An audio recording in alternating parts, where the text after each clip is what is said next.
เสียงก้องเสียงกองเสียงมองต่ำเข้าเสียงตุเจ้าเต็ดธรรมมาแล้วขอถวายความเคารพครูบาอาจารย์ทุกรูปทุกตนที่เปิดเครื่องวิทยุรับฟังอยู่ตามวัดตามบาและขอถวายและขอแสดงความนับถือมายังครูบาอาจารย์ที่มีพรรษาหนุ่มกว่าข้าพเจ้าหนุ่มกว่าตนตัวอาตมาหรือเก้ากับผมขอความสุขความเจริญจงบังเกิดแก่บรรดาศรัทธาญาติโยมบรรดาป้าอุ้ยแม่อุ้ยป้าออกแม่ออกพี่น้องศรัทธาญาติโยมทั้งหลายมาแล้วเสียงก้องเสียงกองเสียงมองต่ำเข้าเสียงตุเจ้าเตดธรรมมาแล้วซึ่งวันนี้ก็เป็นวันที่6มิถุนายนพ.ศ. 2564ตรงกับเดือน9เหนือแรม11ค่ำค่ำว่าเป็นวันอาทิตย์ศรัทธาญาติโยมทั้งหลายวันนี้อาตมาภาพก็ได้มาพบปะศรัทธาญาติโยมโดยความมอบหมายจากท่านผอ.ขึ้นสีข่าวของเฮาท่านพระครูอภิวัฒนวิกรมได้ให้อาตมาภาพได้มาพบปะศรัทธาญาติโยมเป็นประจำทุกเจ้าวันอาทิตย์ตั้งเวลาตี4ถึง6โมงเมื่อเจ้าศรัทธาญาติโยมก่อนที่จะนำศรัทธาญาติโยมไหว้พระสวดพุทธกุลธรรมกุลสังฆกุลนี้อาตมาภาพหรือว่าก้าวกระผมก็ขอขอบพระคุณเจ้าของสถานีวิทยุทุกสถานีซึ่งฮับช่วงเวลาตี3ถึง5โมงเมื่อเจ้านี้ก็ไม่มีศรัทธาก็ไม่มีสถานีวิทยุขึ้นเพื่อการศึกษาศาสนาวัฒนธรรมวัดไฟหิน 104.50 อำเภอเมืองจังหวัดเชียงใหม่สถานีที่2สถานีวิทยุคณะสงฆ์อำเภอฝางวัดพระบาทอุดม FM 100.25 อำเภอฝางจังหวัดเชียงใหม่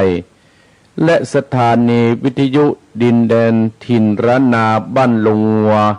ตำบลน้ำบ่อหลวงอำเภอสันปะตองจังหวัดเชียงใหม่ FM 103.50 และสถานีวิทยุขึ้นธรรมะของชุมชนวัดห้วยตองซัก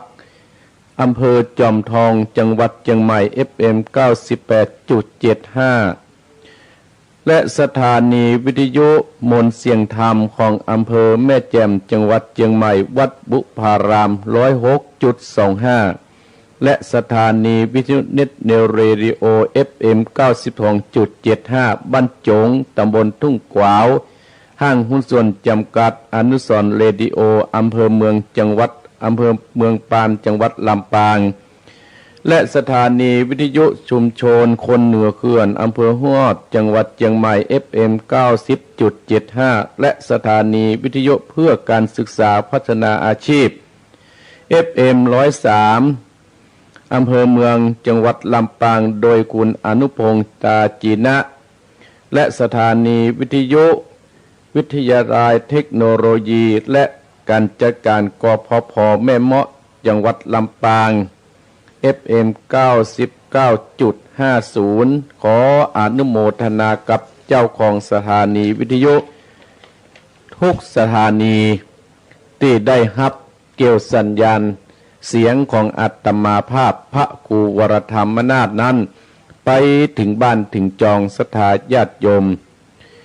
เอาแล้วศรัทธาญาติโยมป้าอุ้ยแม่อุ้ยป้าออกแม่ออกพี่น้องศรัทธาญาติโยมลุกแล้วน้อลุกแล้วอาตมาภาพก็จักจวนศรัทธาญาติโยม บรรดาป้าอุ้ยแม่อุ้ยป้าออกแม่ออกพี่น้องศรัทธาต้านผู้ฟังที่เปิดเครื่องวิทยุรับฟังในตอนเช้านี้เพื่อเฮือที่อยู่เฮานั้นเป็นมงคลเพื่อที่อยู่เฮานั้นจะได้ปลอดภัยคัดแคล้วยังภัยยะอันตรายทั้งหลายที่จะเกิดขึ้นโดยเฮาบ่ฮู้บ่หันด้วยอำนาจแห่งบุญกุศลด้วยอำนาจแห่งการสวดมนต์ของอาตมาภาพตลอดถึงร่วมจิตร่วมใจกับศรัทธาญาติโยมที่เปิดเครื่องวิทยุรับฟังในตอนเช้านี้เอาละตื่นแล้วน้อป้าอุ้ยแม่อุ้ยป้าออกแม่ออกตื่นแล้วกับหมอนเนอกับหนึ่งกับสอง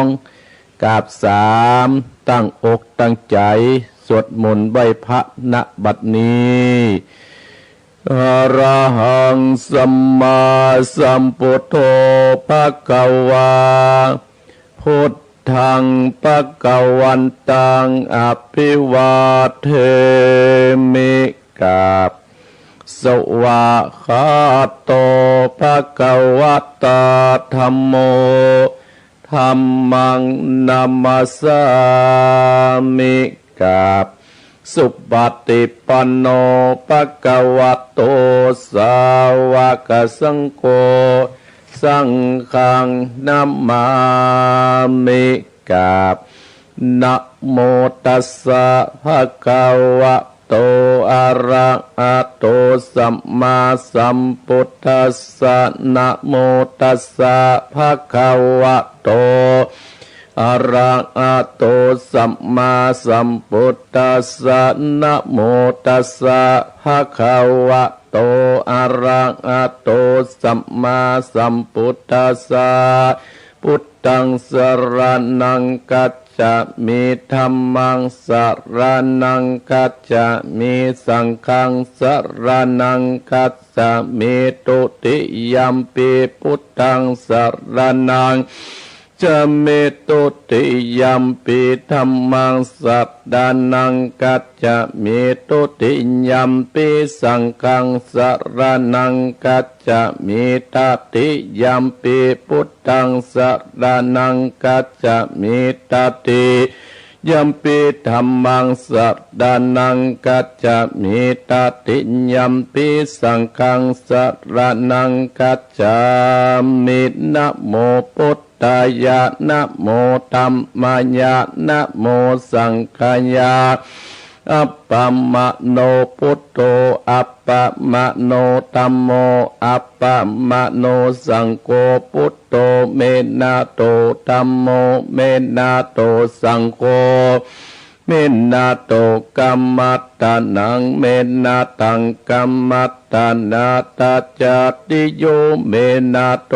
อะหัมปันเตพุทธานุสติกัมมัตตานังยัจจามิพุทธา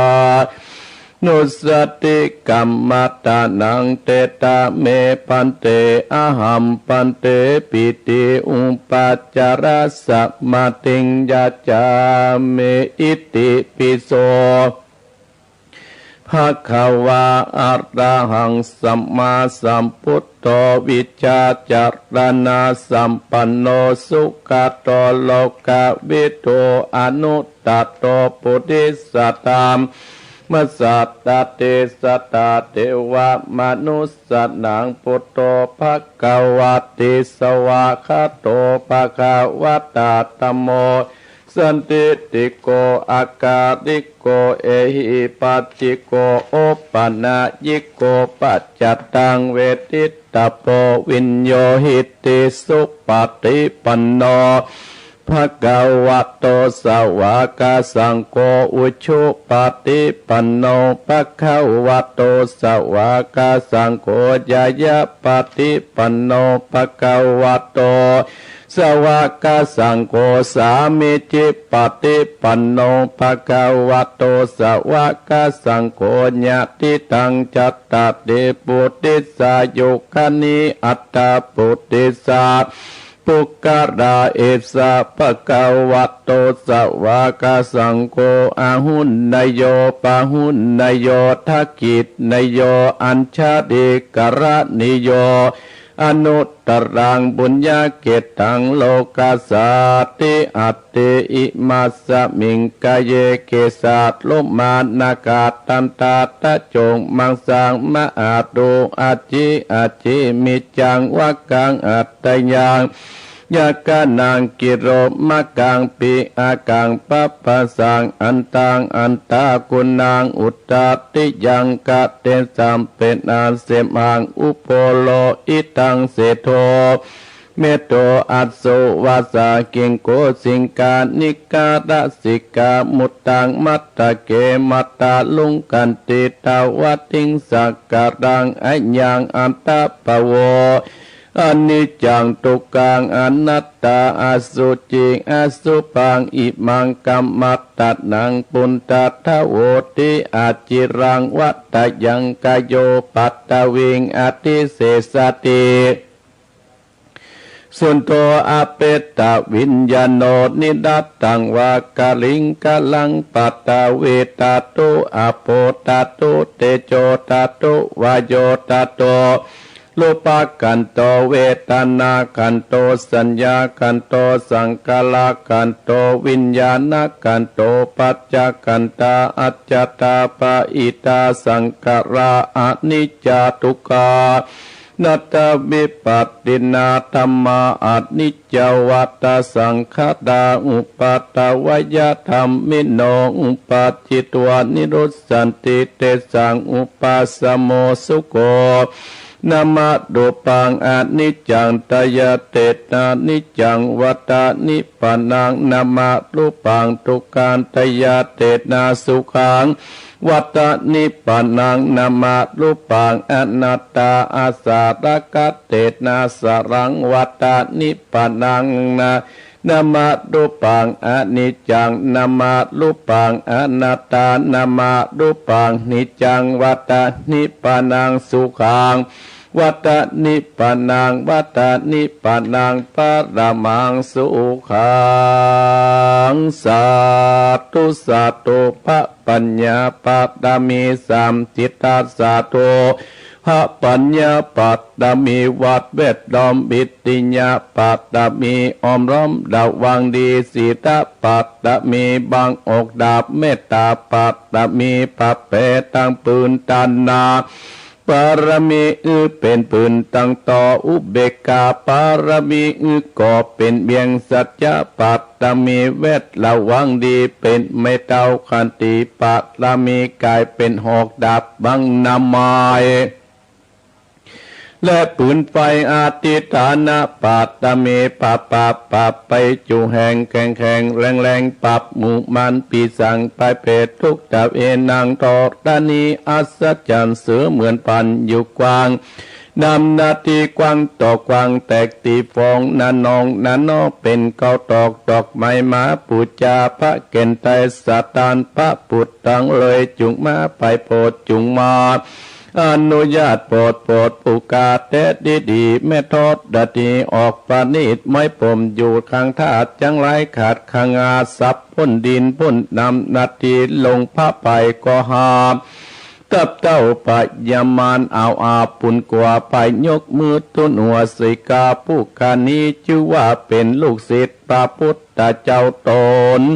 มีบนสมปันอันมาพุทธเจ้าจริงตั้งพระปัญญาปัตตมีไว้กัจจานตั้งไว้ตั้งนาก็ดีกัจจานตั้งไว้ตั้งหลังก็ได้กัจจานตั้งแต่หัวตื่นตีนก็ได้กัจจานตั้งแต่ตีนถึงหัวก็ได้กัจจานเส้นว่าลูกปืนจากมาเสมอเหมือนฝนเส้นอากระจักบอบมากระดอยข้าพระเจ้าก็ได้ไว้ว่าพุทธกุณังธัมมะกุณังสังฆกุณังพุทธอินตาธัมมะอินตาสังฆอินตาสาหับแม่ทอดดันนี้ผู้อยู่เหนือน้ำอยู่กำเป็นเด่นกันกาลเนกุดถึงคุณพระพิตาคุณพระบรรดา คุณครูบาอาจารย์คุณพระแก้วเจ้าตั้ง3 ประการคือว่าคุณพระพุทธังคุณพระธรรมังคุณพระสังฆังคุณแดดคุณฝนคุณน้ำคุณไฟคุณลมคุณกุราชเจ้าก็ดีคุณพระเจ้าตนเผาวันนาก็ดีคุณนางอุตราก็ดีคุณพระปัจเจเจ้าก็ดีคุณแม่ธรณีเจ้าก็ดีจุงมารักษากำนาจและกำลังยังตนตัวแห่งข้าพเจ้าและท่านผู้ฟังและเจ้าของสถานีกู้สถานีพุทโธพุทธังรักษาธัมโมธัมมังรักษาสังโฆสังฆังรักษาพุทโธพุทธังอะระหังธัมโมธัมมังอะระหังสังโฆสังฆังอะระหังพุทโธพุทธังกันนาธัมโมธัมมังกันนาสังโฆสังฆังกันหาพุทโธโปกธัมมังปิดสังฆังมิตรอายุวันโนสุขังปะลังต่อไปเจิญศรัทธาญาติโยมเมื่อเฮาไหว้พระสวดพุทธคุณธรรมคุณสังฆคุณเรียบร้อยสวดปารามี9 จานของครูบาเจ้าศรีวิจัยเรียบร้อยแล้วต่อไปนี้เจิญศรัทธาญาติโยมว่าตามอัตมาภาพเน้อเฮาจะแผ่เมตตาให้ตัวเก่าเสียก่อนแล้วเฮาจะแผ่เมตตาให้สรรพสัตว์ต่อไปตั้งใจว่าตามอัตมาภาพแล้วแผ่เมตตาให้ตัวเก่าให้ตัวเก่านั้นพ้นทุกข์ณบัดนี้อะหังสุขิโตโหเมขอให้ข้าพเจ้ามีความสุขเนโตโกโหเมขอให้ข้าพเจ้าปราศจากความทุกข์อเวโรโหเมขอให้ข้าพเจ้าปราศจากเวรภัย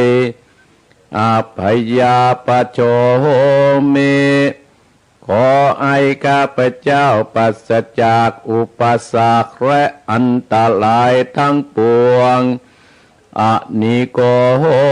เมขอให้ข้าพเจ้าปราศจากความทุกข์กายและทุกข์ใจสุขีอัตตานังปฏิหารลาเมขอให้ข้าพเจ้ามีความสุขกายและสุขใจรักษาตนให้รอดพ้นจากทุกข์ไปทั้งหมดทั้งสิ้นเถิดต่อไปแผ่เมตตาให้สรรพสัตว์ทั้งหลายสัตว์ตัวน้อยตัวใหญ่ที่เฮาได้เอามาเป็นอาหารทุกวี่ทุกวันณบัดนี้สัพเพสัตตาสัตว์ทั้งหลายที่เป็นเพื่อนทุกข์เกิดแก่เจ็บตายโดยกันทั้งหมดทั้งสิ้นอเวราโหนโตจงเป็นสุข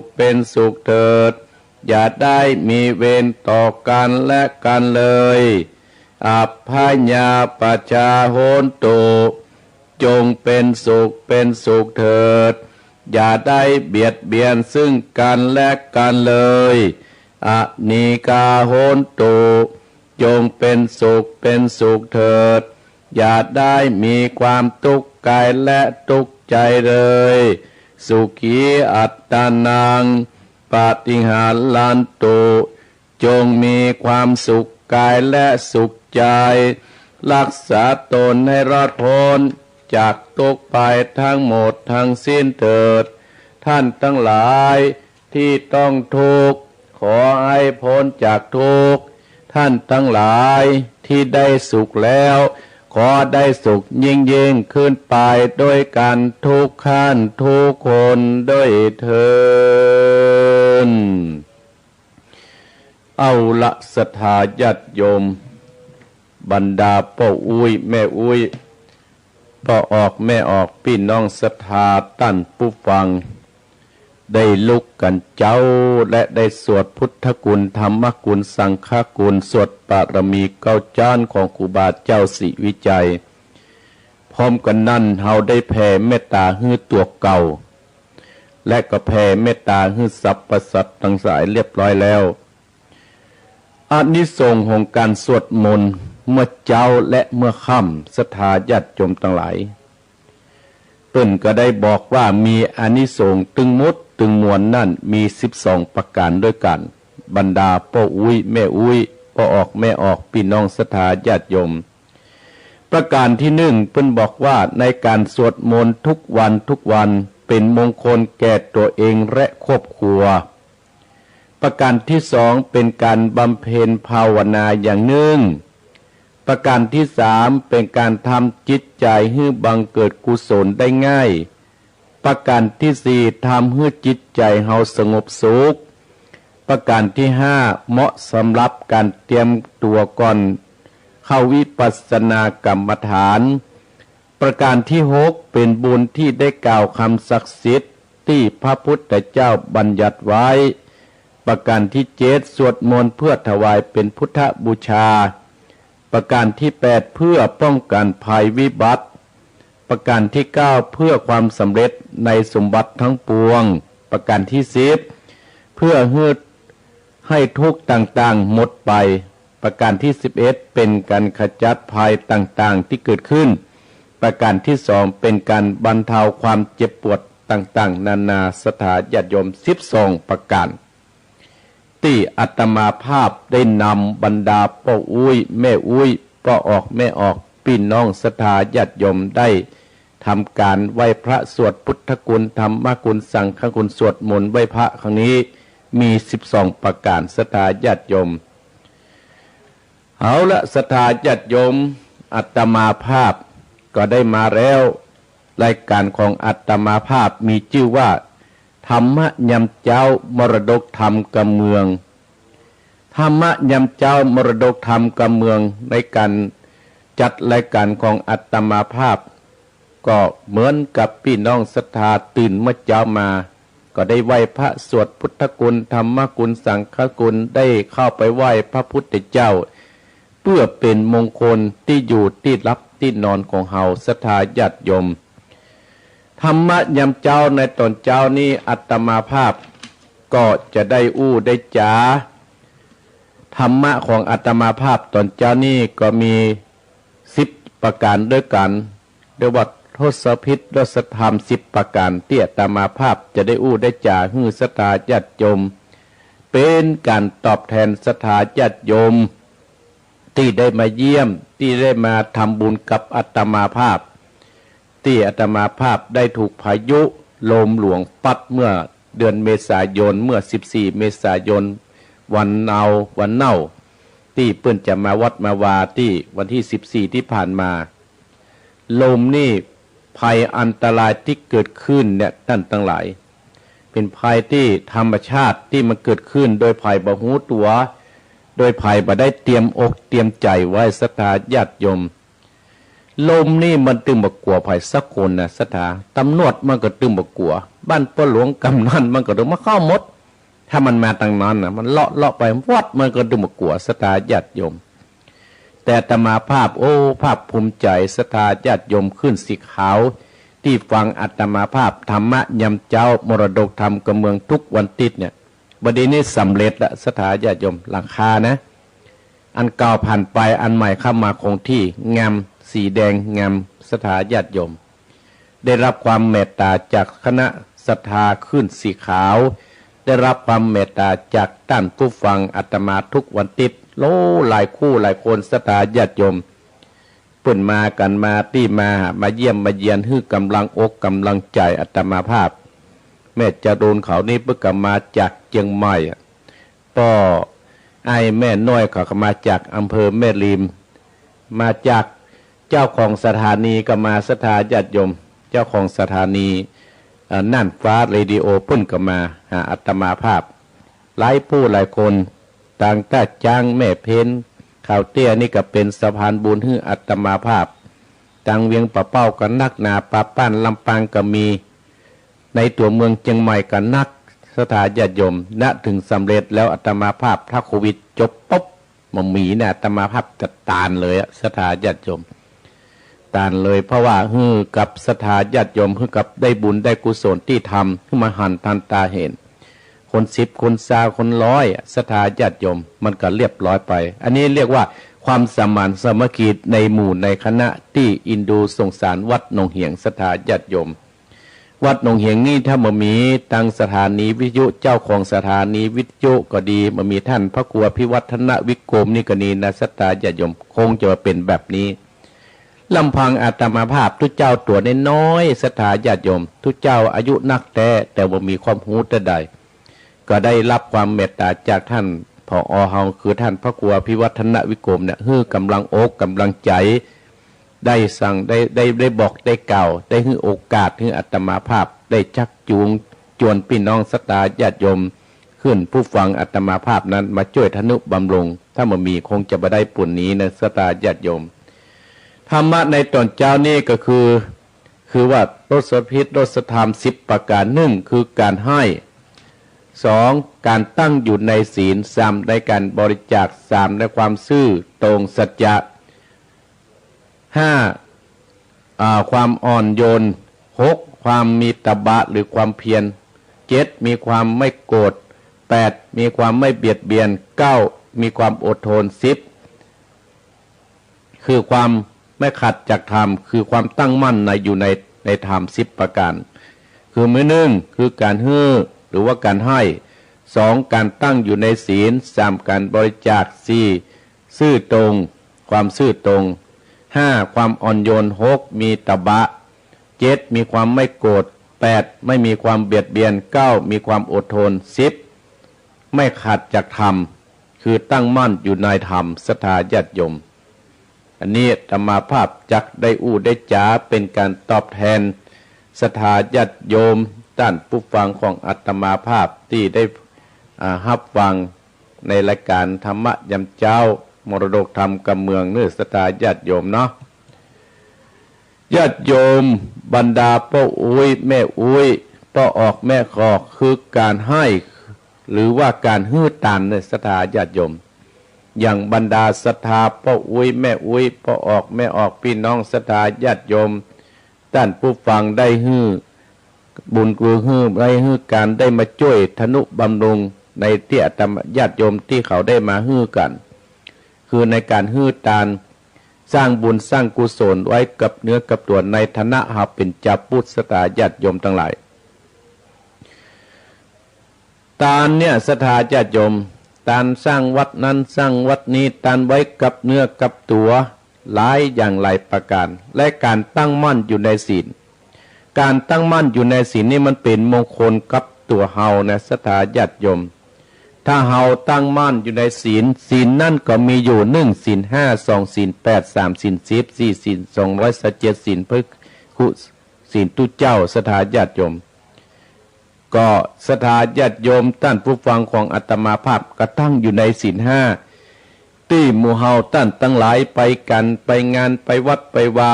ปู่อาจารย์เปิ้นตึงจะนำเหรอที่ปว่าปานาติปาตาหากว่าตัวเปิ้นเพื่อเป็นน้ำอันสะอาดละล้างช่วยของกินของตานของเฮาให้มันสะอาดสะอ้านไปในเวลานั้น3ในการบริจาคคือการว่ามีคนตกทุกข์ได้ยากอย่างบรรดาศรัทธาญาติโยมบรรดาพ่ออุ้ยแม่อุ้ยประเด็นนี้เป็นโควิด19คนนั้นเอาบริจาคไปที่เพิ่นกักกันเนี่ยที่เพิ่นกัก14วันหมู่เฮาท่านทั้งหลายก็พากันไปบริจาคเป็นการสร้างบุญสร้างกุศลการบริจาคท่านทั้งหลายมีแต่ครั้งในอดีตที่ผ่านมาในสมัยที่พระเวสสันดรเนี่ยเป็นลูกพญาเจ้าเมืองเนี่ยนะก็ได้บริจาคถึงจ้างปัจจเคนเนี่ยจ้างเผือกแก้วในเมืองนั้นจนทำมาสร้างความพอใจให้กับหมู่ราษฎรในเมืองนั้นท่านทั้งหลายก็เขาก็ไปฟ้องพ่อของพระเวสสันดรสุดท้ายพระเวสสันดรคือเนรเทศพระเวสสันดรเนี่ยออกจากบ้านจากเมืองไปสร้างบุญปายะปารมีในป่าในเขาพุ่นแต่พระเวสสันดรเฮาบอกก็บ่ท้อในการบริจาคสถานทั้งหลายก็มีพญาอินทร์เพิ่นมาขอบริจาคลูกบริจาคหลานบริจาคสามีมเหสีแฮมพระเวสสันดรเฮาก็บริจาคด้วยบ่ย่อท้อในการบริจาคฮื้อตานผลสุดท้ายพระเวสสันดรเฮาก็ได้สำเร็จเป็นพระอรหันต์ด้วยการบริจาคฮื้อตานเนี่ยศรัทธาญาติโยมและข้อที่4คือความซื่อตรงคนเฮาเนี่ยความซื่อตรงหรือว่าสัจจะเนี่ยสร้างความสุขอยู่ในหมู่ในคณะถ้ามีความซื่อตรงมีความสัจจะ อยู่ที่บ้านที่จองผัวมีสัจจะเมียมีสัจจะลูกมีสัจจะก็จะทำให้เฮาเนี่ยมีแต่ความสุขความเจริญยิ่งขึ้นไปบ้านใดเมืองใดมันมีสัจจะเนี่ยบ้านเมืองนั้นเดือดร้อนอย่างบรรดาสตาญาติโยมกหานบรรดาขึ้นสีขาวของหมู่เฮาเนี่ยต้านผู้ฟังทั้งหลายมีสัจจะกับตัวเก่าต้านทั้งหลายโอ้กูจะไปบริจาคที่วัดหนองเหียงเฮ้ยอินดูทุเจ้ากับสตาญาติโยมกับป้ากันมาทุกวันอาทิตย์เนี่ยสตาวันนี้ก็ยังมีมาอีกนะที่เพิ่นโทรมาอาตมาภาพจำได้วันนี้ก็คงสัมปตองสถาญาติโยมที่เพิ่นโทรมาแต่ว่าและคนที่ดังบ้านห้วยน้ำขาวเนี่ยเพิ่นก็จะมาอยู่เนี่ยสถาญาติโยมอาตมาภาพได้รับความเมตตาจากบรรดาสถาต้านผู้ฟังเพราะว่าวันนี้เป็นวันติดสถาญาติโยมความมีสัจจะคือสัจจะกับตัวเก่าคือบ่ไปแย่งบ่ไปนี้กับไผมีจะได้อุปจนันและความอ่อนโยนสถาญาติโยมไผมีความอ่อนโยนเนี่ยก็จะเป็นที่ฮักของคนทั้งหลายเป็นที่ฮักของเทพบุตรเทวดาแม่พระธรณีเป็นที่ฮักของอินพรหมยมยักษ์ทั้งหลายเป็นที่ฮักของพวกผีปีศาจทั้งหลายเฮาบ่แข่งกระด้างเนาะสถาญาติโยมมีความตบะคือความเพียรอันยังกระตามสถาญาติโยมถ้ามีความเพียรเนี่ยก็ย่อมสำเร็จเฮาจะแปลงบ้านเฮาก็มีตบะคือความเพียรก้อยแปลงไปท่านทั้งหลายวันหนึ่งมันก็แล้วเหมือนปวกเนี่ยเหมือนมดโซ่เหมือนปวกท่านทั้งหลายอาตมาภาพก็มีความเพียรไปได้รับกำลังอกกำลังใจจากบรรดาศรัทธาญาติโยมท่านผู้ฟังและก็มีความโกรธท่านทั้งหลายความมีความโกรธเฮาจะอภัยเป็นแบบอย่างเอาพระพุทธเจ้าเมื่อสมัยเทวทัตเป็นปกการ่วมเดียวกันพุทธเจ้าเฮาเนี่ยบ่เคยเกิดคือเทวทัตเทวทัตเนี่ยข้ามขาระวีพยาบาทปองร้ายเบียดเบียนแต่พุทธเจ้าเฮาเนี่ยบ่เคยกดเทวทัตผลสุดท้ายเพิ่งก็ได้สำเร็จนะที่เป็นปกกาเนี่ยในความบาเบียดเบียนซึ่งกันและกันความบาเบียดเบียนเนี่ยท่านทั้งหลายบาเบียดเบียนสัตว์บาเบียดเบียนชีวิตหรือเฮาบ่ได้เบียดเบียนทางร่างกายเฮาอาจจะเป็นผู้ที่เบียดเบียนทางจิตใจก็ได้เมื่อเฮามีความเบียดเบียนมันหรือเบียดเบียนบ่อยๆในสถาญาติโยมจังทำเฮาเนี่ยชีวิตเฮาเนี่ยบ่มีความสุขในสถาญาติโยมบางครั้งเฮาไปที่หันที่นี่เพิ่นแผ่เมตตาเฮาก็แผ่แต่สถาญาติโยมบางครั้งเฮาบ่ได้ทำด้วยจิตด้วยใจมันก็บ่เกิดผลสิ่งใดที่เฮาทำด้วยให้มันเกิดเป็นผลในศรัทธาญาติโยมก็เป็นสิ่งกับมงคลกับตัวเฮานะศรัทธาความบ่เบียดเบียนมีความอดทนข้อที่9ทุกคนเฮาแล้วเกิดมาแล้วจะต้องมีความอดทนอดกลั้นสิ่งปัญหาอย่างทุกวันทุกวี่ทุกวันเนี่ยศรัทธาญาติโยมเฮาอยู่ด้วยกันยากหรออยู่ด้วยกันยากเพราะว่าโรคที่เฮาบ่ต้องการก็คือโรคโควิด-19เนี่ยเกิดขึ้นทุกคนทุกแห่งนะศรัทธาญาติโยม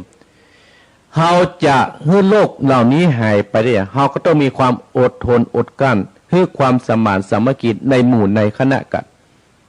อย่างที่บ้านหนองเหียนเนี่ยเพิ่นมีความหมู่บ้านสติสุขในศรัทธาญาติโยมเพิ่นปิดตัวเขาก็ปิดตัวเพิ่นฮึไปไหนเขาก็บ่ไปไหนเพราะเฮาต้องมีความอดทนเมื่อก่อนเฮาปวดจิตปวดใจไปเอียหั่นเอียนี่แต่เมื่อมีโรคร้ายเกิดขึ้นเนี่ยเพื่อมาให้มันมาติดในชุมชนเฮาต้องมีความอดทนอดทนตรักตามอดทนเจ็บใจเนี่ยทุกคนเฮาเนี่ยต้องมีความอดทนพระเจ้าเฮาจะอภัยเป็นแบบอย่างเอาครูบาอาจารย์เฮาทุกรูปทุกตนเนี่ยที่เพิ่นโด่งดังมาติดเพิ่นจากหมู่เฮาไปครูบาเจ้าศรีวิจัยก็ดีครูบานั่นครูบานี่เพิ่นมีความอดทนผ่านเนาะผ่านฮ้อนผ่านหนาวมานักศรัทธาญาติโยมเดี๋ยวเฮาก็ต้องเอาเป็นแบบอย่างและความไม่ขาดจากธรรมแม้ว่าจะมีเรื่องราวต่างๆนั่นน่ะเฮาก็ต้องบังคับจากธรรมเฮาตั้งมั่นอยู่ในธรรมคำสั่งสอนของพระพุทธเจ้าของเฮาเชื่อว่าทำดีได้ดีทำบ่ดีได้บ่ดีเนี่ยศรัทธาญาติโยมเนี่ยเป็นว่าทศพิธราชธรรม10ประการคือมีการให้2การตั้งอยู่ในศีล3ในการบริจาค4ในความซื่อตรง5ความอ่อนโยน6มีความมีตบะ7มีความบักโกรธ8มีความไม่เบียดเบียน9มีความอดทน10เฮาประคัดจากธรรมคือตั้งมั่นอยู่ในธรรมคำสอนของพระพุทธเจ้าอาตมาภาพก็มีเรื่องเล่าให้ศรัทธาฟังอันนี้เป็นนิทานชาดกศรัทธาญาติโยม อย่างกรรมโบราณว่าโปรดสัตว์ได้บุญโปรดคนได้บาปเนี่ยอาตมาภาพจังไปเทศธรรมล่ะโปรดสัตว์ได้บุญโปรดคนได้บาปมันจะได้ศรัทธาญาติโยมในกาลครั้งหนึ่งก็มีต้านพานป่าเนี่ยศรัทธาญาติโยมในพันป่านี่นะศรัทธาญาติโยมก็ไปเสาะล่าสัตว์หิ่งห้อยตามเป่าตามป่าตามปกติของเขาแต่วันนี้ในพันป่าเนี่ยปล่อยศรัทธาญาติโยมปล่อยมหันสัตว์หิ่งห้อยมหันนกมหันหนูมหันแงะ มหันสักอย่างแต่ในพันป่าไปถึงในกลางป่าได้ก็มีบ่อน้ำศรัทธาญาติโยมได้ยินเสียงคนว่าช่วยด้วยในพันป่าเทวดามาลงอกลงใจกันแน่อย่างเตียวในพันป่าก็เตียวไปเตียวมาไปพอง่มพอน้ำบ่อฮะสตาบ่อน้ำโอ้หันมีคนและก็มีสัตว์ยะอยู่ในน้ำบ่อหันคนก็ว่าช่วยด้วยสถาญาติโยมขอช่วยชีวิตเฮากามเนี่ยในพันป่าก็เกิดความสงสารอินดูเนี่ยจากให้ความเมตตากับสัตว์หิงกับคนที่ตกอยู่ในบ่อน้ำก็ไปเซาะเครือมาท่านในป่าประตัดเครือน้ำแน่เนาะเอาย้อนลงไปตั้งหลายย้อนลงไปกับลิงขึ้นมาก่อนแล้วก็งูแล้วก็เสือตั้งหลายสุดท้ายก็เป็นคนขึ้นมาอยู่ในต่อหน้าในพันป่าคนและสัตว์ทั้งหลายที่ขึ้นมาได้ก็เกิดความในใจว่าโอ้ในพันป่าถ้ามีในพันป่าคนนี้เขาจะต้องตายอยู่ในบ่อน้ำนี่เนาะลิงก็ได้บอกว่าโอ้ท่านถ้าไปในป่านะขอขึ้นไปเอี่ยวเฮาเนองูก็บอกว่าท่านป่าถ้าไปเอี่ยวไปตั้งมาในป่ามาเสาะล่าสัตว์ก็ขึ้นไปแวะที่เฮาเนอเฮามีทรัพย์สมบัตินะเสือก็บอกอย่าอ่านสตาเฮามีได้ถ้ำมีทรัพย์สมบัตินะแต่คนเนี่ยตั้งหลายเกิดน้อยใจว่าเฮาเป็นคนแต่นั่นที่อย่าเอาเฮาขึ้นมาก่อนเนี่ยเกิดจะใจมันเกิดมีความโกรธในจิตในใจเป็นอาจินตั้งหลาย1 คน2 ลิง3 งู4 เสือก็ได้เวลาจับแก้วแล้วก็ลากันปิกบ้านปิกเมืองที่อยู่ที่อาศัยต่างคนก็แยกย้ายกันไปคนก็ไปอยู่บ้านเมืองคนเหมือนลิงก็ไปอยู่ตามภาษาลิงงูก็ไปอยู่ตามภาษางูเสือก็ไปอยู่ตามที่อยู่ของตนตั้นไปมึนเข้าตั้งหลายในพันป่าเนี่ยก็กึดอยากให้หูว่าปลดสัตว์ได้บุญปลดคนได้บาปมันจะมีต่ำนานแต่ก่อนในพันป่าเนี่ยก็กึดใจได้ตั้งหลายก็ไปเอี่ยวหาลิงดีใจตั้งหลายว่าผู้มีพระคุณมาเหยียบย่ำที่อยู่ที่อาศัยที่รับที่นอนดีอกดีใจห้องลูกห้องหลานมาลิงก็ได้ไปเอากล้วยกาไปเอาอย่างมาเลี้ยงในพันป่าในพันป่าเปิ้นลิงก็บอกว่าโอ้ท่านเป็นผู้ที่มีพระคุณกับตัวแม่ข้ากับตัวพ่อข้าเนี่ยถ้ามันมีท่านนี่นะเฮาหมู่เฮานี่จะเป็นลูกกำพร้าแน่นอนต่างคนว่าโอ้นอนพักในบ่อนคนก็บอกว่าโอ้บ่ปล่อยเตื้อจะได้ไปเอี่ยวหางูก่อนเตียวไปกำท่านต่างหลายไปหางูที่จมปลวกในป่าแห่งนั้นงูก็ดีอกดีใจท่านทั้งหลายงูก็บอกว่าโอ้ท่านนายพรานมาก็ดีแล้วเฮาจะสมนาคุณท่านนะเฮานี่นะมีทรัพย์สมบัติอยู่ในจมปลวกเนี่ยเมื่อก่อนเฮาเป็นคนนะเฮาเกิดความขี้หนีที่เหนียวแล้วเฮาได้เอาเงินเอาทองไปฝังไว้ในจมปลวกเนี่ยเฮาเลยเกิดมาเป็นเงินมาเฝ้าทรัพย์สมบัติเนี่ยขอท่านเป็นคนเป็นที่อันประเสริฐเนี่ยท่านเอาทรัพย์สมบัติเงินทองของข้าเนี่ยเอาไปขายเป็นเงินเป็นทองแล้วเอาไปทำบุญให้ข้ากรรมแล้วก็ตรวจน้ำให้ข้ากรรมข้าจะได้ไปเกิดเสวยบุญต่อไปเมื่อข้าเป็นคนน่ะข้าไปได้ทำบุญสร้างกุศลเมาแต่เก็บทรัพย์สมบัติเนี่ยเอามาฝังไว้ที่นี่เกิดมาจิตข้าพระเจ้าตกเลยเกิดมาเป็นงูเฝ้าทรัพย์สมบัติตึกถึงเนี่ยตั้งหลายอันนี้นะตั้งหลายคนก็บอกว่าเขาจะไปเอี่ยวหาเสือก่อนเนอะแล้วเขาจะมาจัดการเฮ้อแล้วก็ปิกมาจัดการขุดเอาไปเลยไปทำบุญให้ท่านไปถึงที่เสือที่เนี่ยทำเสือดีใจตั้งหลายโอ้ท่านผู้มีพระคุณก็ห้องลูกห้องหลานห้องสมุนเนี่ยมาก็บอกว่าโอ้มาก็ดีเหมือนกันเขาจะสมนาคุณถ้าเขามีซ้อย2 วันนะเขาจะมาให้ท่านเอาไปทำบุญสร้างกุศลท่านอย่าไปต้องไล่ฆ่าสัตว์ตัดชีวิตนี้แล้วตั้งหลายได้ซ้อย2 วันแล้วก็ลาจากเสือแล้วอย่าไปเอี่ยวหาคนในเมืองคนตั้งหลาย ไปถึงบ้านในเมืองคนในเมืองปาราณสีที่หัดไปเอี่ยวหาคนที่ประจ่วยโอ้ไอ้น้อยนั้นคนที่ประจ่วยน่ะกึดอาฆาตในจิตในใจเป็นอาจินแล้วก็ในพันป่านี่ก็เอาสร้อยมามอบให้ท่านทั้งหลายโอ้คนนั้นหูว่าโอ้เนี่ยสร้อยเนี่ยเป็นลูกของพญาเจ้าเมืองตะกอนแล้วเนี่ยก็เลยจะใส่ลายป้ายสีท่านทั้งหลายก็เลยบอกว่าท่านอยู่ที่นี่ก่อนเนอะเฮาเปาธุระก่อนแล้วจะปิกมาแน่อย่ารวดไปซื้ออาหารให้ซื้อของกินให้กี่ข้าวตอนเนี่ยรวดไปบอกให้พญาเจ้าเมืองท่านทั้งหลายบอกว่าท่านพญาเจ้าเมืองประเดี๋ยวนี้ครับปะโจรและนาที่ฆ่าลูกท่านที่เมื่อก่อนเนี้ยอันนี้เป็นสร้อยที่ตะกอนเนี่ยท่านทั้งหลายประเดี๋ยวนี้เขาเอาโจรไว้ที่บ้านสร้างทหารเพื่อสร้างทหารเพื่อแบบฟังฟ้าฟังปีเนี่ยสร้างทหารไปยับในผ่านป่านี้ท่านทั้งหลายในทานป่าก็ว่าโอ้ปวดสัตว์ได้บุญปวดคนได้บาปมันมีแต่อย่างอี้ร้อยท่านทั้งหลายมันมีแต่แบบนี้เลยในพันป่าก็เลยบอกว่าโอ้ท่านพญาเจ้าเมืองจะตัดสินความอย่างนี้ที่ท่านต้องฟังส่งหูกันกาจะไปเชื่อคนง่ายท่านเป็นคนปกครองบ้านปกครองเมืองนะก็เลยในพญาเจ้าเมืองก็ถามเรื่องราวต่างๆตั้งแต่ต้นจนจบก็เลยพาไปบอกไปที่งูไปที่เสือท่านทั้งหลายเปิ้นสัตว์หิงว่าสัตว์เดรัจฉานก็เล่าความเป็นจริงให้กับพญาเจ้าเมืองปาราณสีได้รับมูลทั้งทราบพญาเจ้าเมืองก็บอกว่าโอ้ไอตัวนี้มหุจักผู้ที่มีบุญคุณล่อแน่มหุจักบาปจักบุญผู้มีพระคุณนั่นแหละก็เลยสร้างทหารไปยับในคนที่ในพันป่าได้ช่วยชีวิตไว้และได้ไปใส่ความในพันป่าแล้วก็ตัดหัวประจันไว้ในเมืองอันนี้คือคู่ที่มหุจักบุญคุณคนท่านทั้งหลายสาสุดท้ายก็ได้ตายได้คมหอบคมดาบของหมู่ทหารนั้นเนี่ยเพราะว่ามหุจักบุญคุณที่เพิ่นช่วยไว้การที่เฮามีบุญคุณเนี่ยสถานหูจักแก้วหูจักกุลพ่อแม่หูจักกุลครูบาอาจารย์หูจักกุลพี่จุงกุลน้องที่เพิ่นช่วยเติมแต่งมาหาตกทุกข์ได้อย่างเนี่ยเพิ่นว่าตกน้ำบ่ล่ะตกไฟตึงมาไหม้เหมือนกับ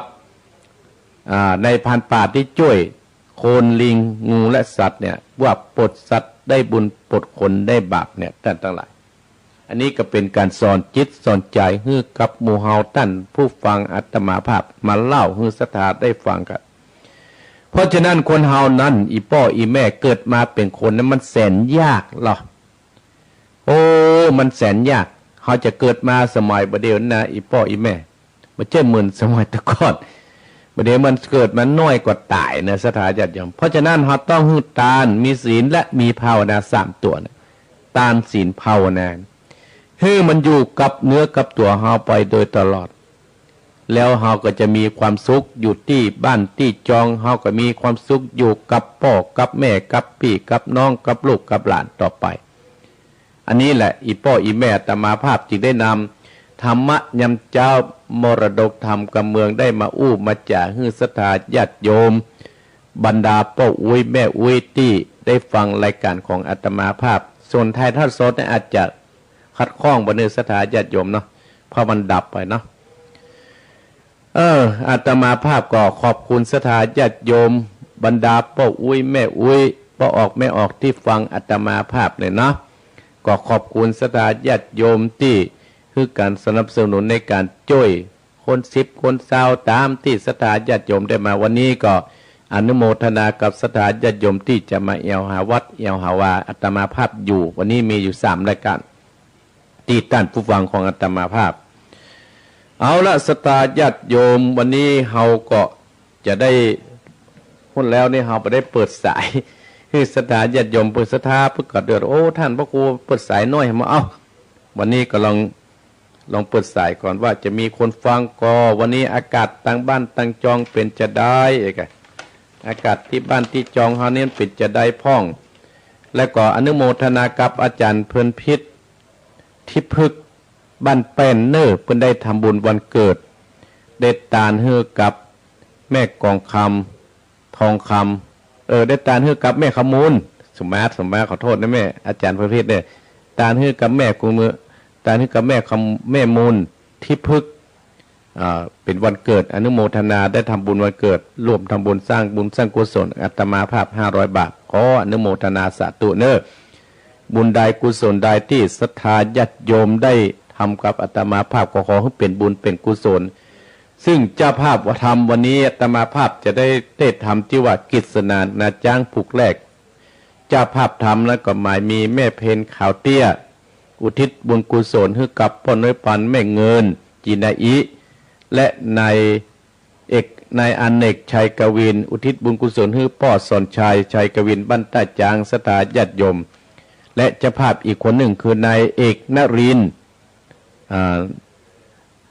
นายเอกนรินทร์นิรันดร์อัปปมาอุทิศบุญกุศลให้กับนายประสงค์นางสิริเพนอัปปมา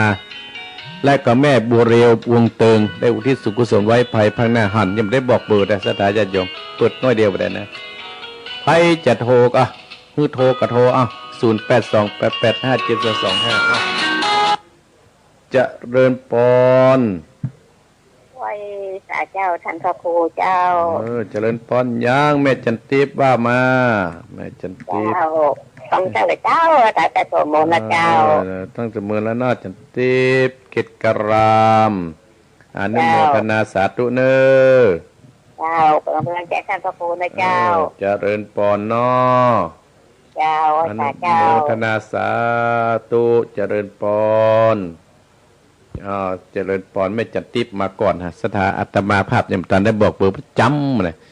0828857225วันนั้นนั้นเจ้าของสถานีแน่นฟ้ามาโอ้โทรหากับบัตติดอ่ะพออาตมาภาพออกรายการก็ได้ปิดไว้เลยสถาญาติโยมภัยจะโทรก็โทรที่มือถืออาตมาที่ท่านที่อาตมาบอกเขานะเอาโทรมาแล้วเจริญปอนแม่เจ้าท่านพระครูแม่สีทรเจ้าแม่สีทรใส่ประการหนองบัวอยู่ใส่ประการบ่เนาะเจ้าใส่ประการด้วยเจ้ายินดีเนอะแม่เนอะเจริญปอนเจริญปอนกับแม่สายเจ้าท่านพระครูที่แม่สายทองมาโทรมาจากบ้านห้วยกาแม่สายทองทันจะแก้วสดมนต์ตัวอยู่เนอพุทธคุณธรรมคุณน่ะดีละเนอจันน่ะยังแม่ก็สดทุกหัวคืนจ้ะดีละอนุโมทนานะแม่เนอแต่เนอบ่อันคำป้อมก็ไม่ได้ฝากท่านพระครูเป็นยังเอาอันอย่างก็ชมชื่นเดี๋ยวนี้ก็ตากครับบนเนี่ยเอาฝากที่แม่หนงรักก็ได้เนอกัลยาณประโมทคนนั้นพระครูคนไหนเข้ามาเอาอันชบจืดนี่เจ้าแม่เอาตามมาเนี่ยดีแล้วเนอต้นมันก็มีนี่อันวัดหนองหิงมีก็ต้นมาไอเนี่ยต้นนั้นชบจืดเจ้ามันมีก้ามันมีก็อ่านทำป้อมเหรอเจริญปอนได้ไหมเนอเจ้าแต่ว่าจ่าเจ้าเจริญปอนแม่สายทองทันยแก้วห้วยการกับนักศึกษาครับท่านพระครูปนน้อยบุญปอนฟังเรื่องว่าบอกเข้ารายการวันนี้นะโอ้แม่กะก็เตือนปนน้อยนะกะฟังชัดเจนนี่นะปอนเนาะชัดเจนนี่เนาะทำเรื่องอย่างมาหู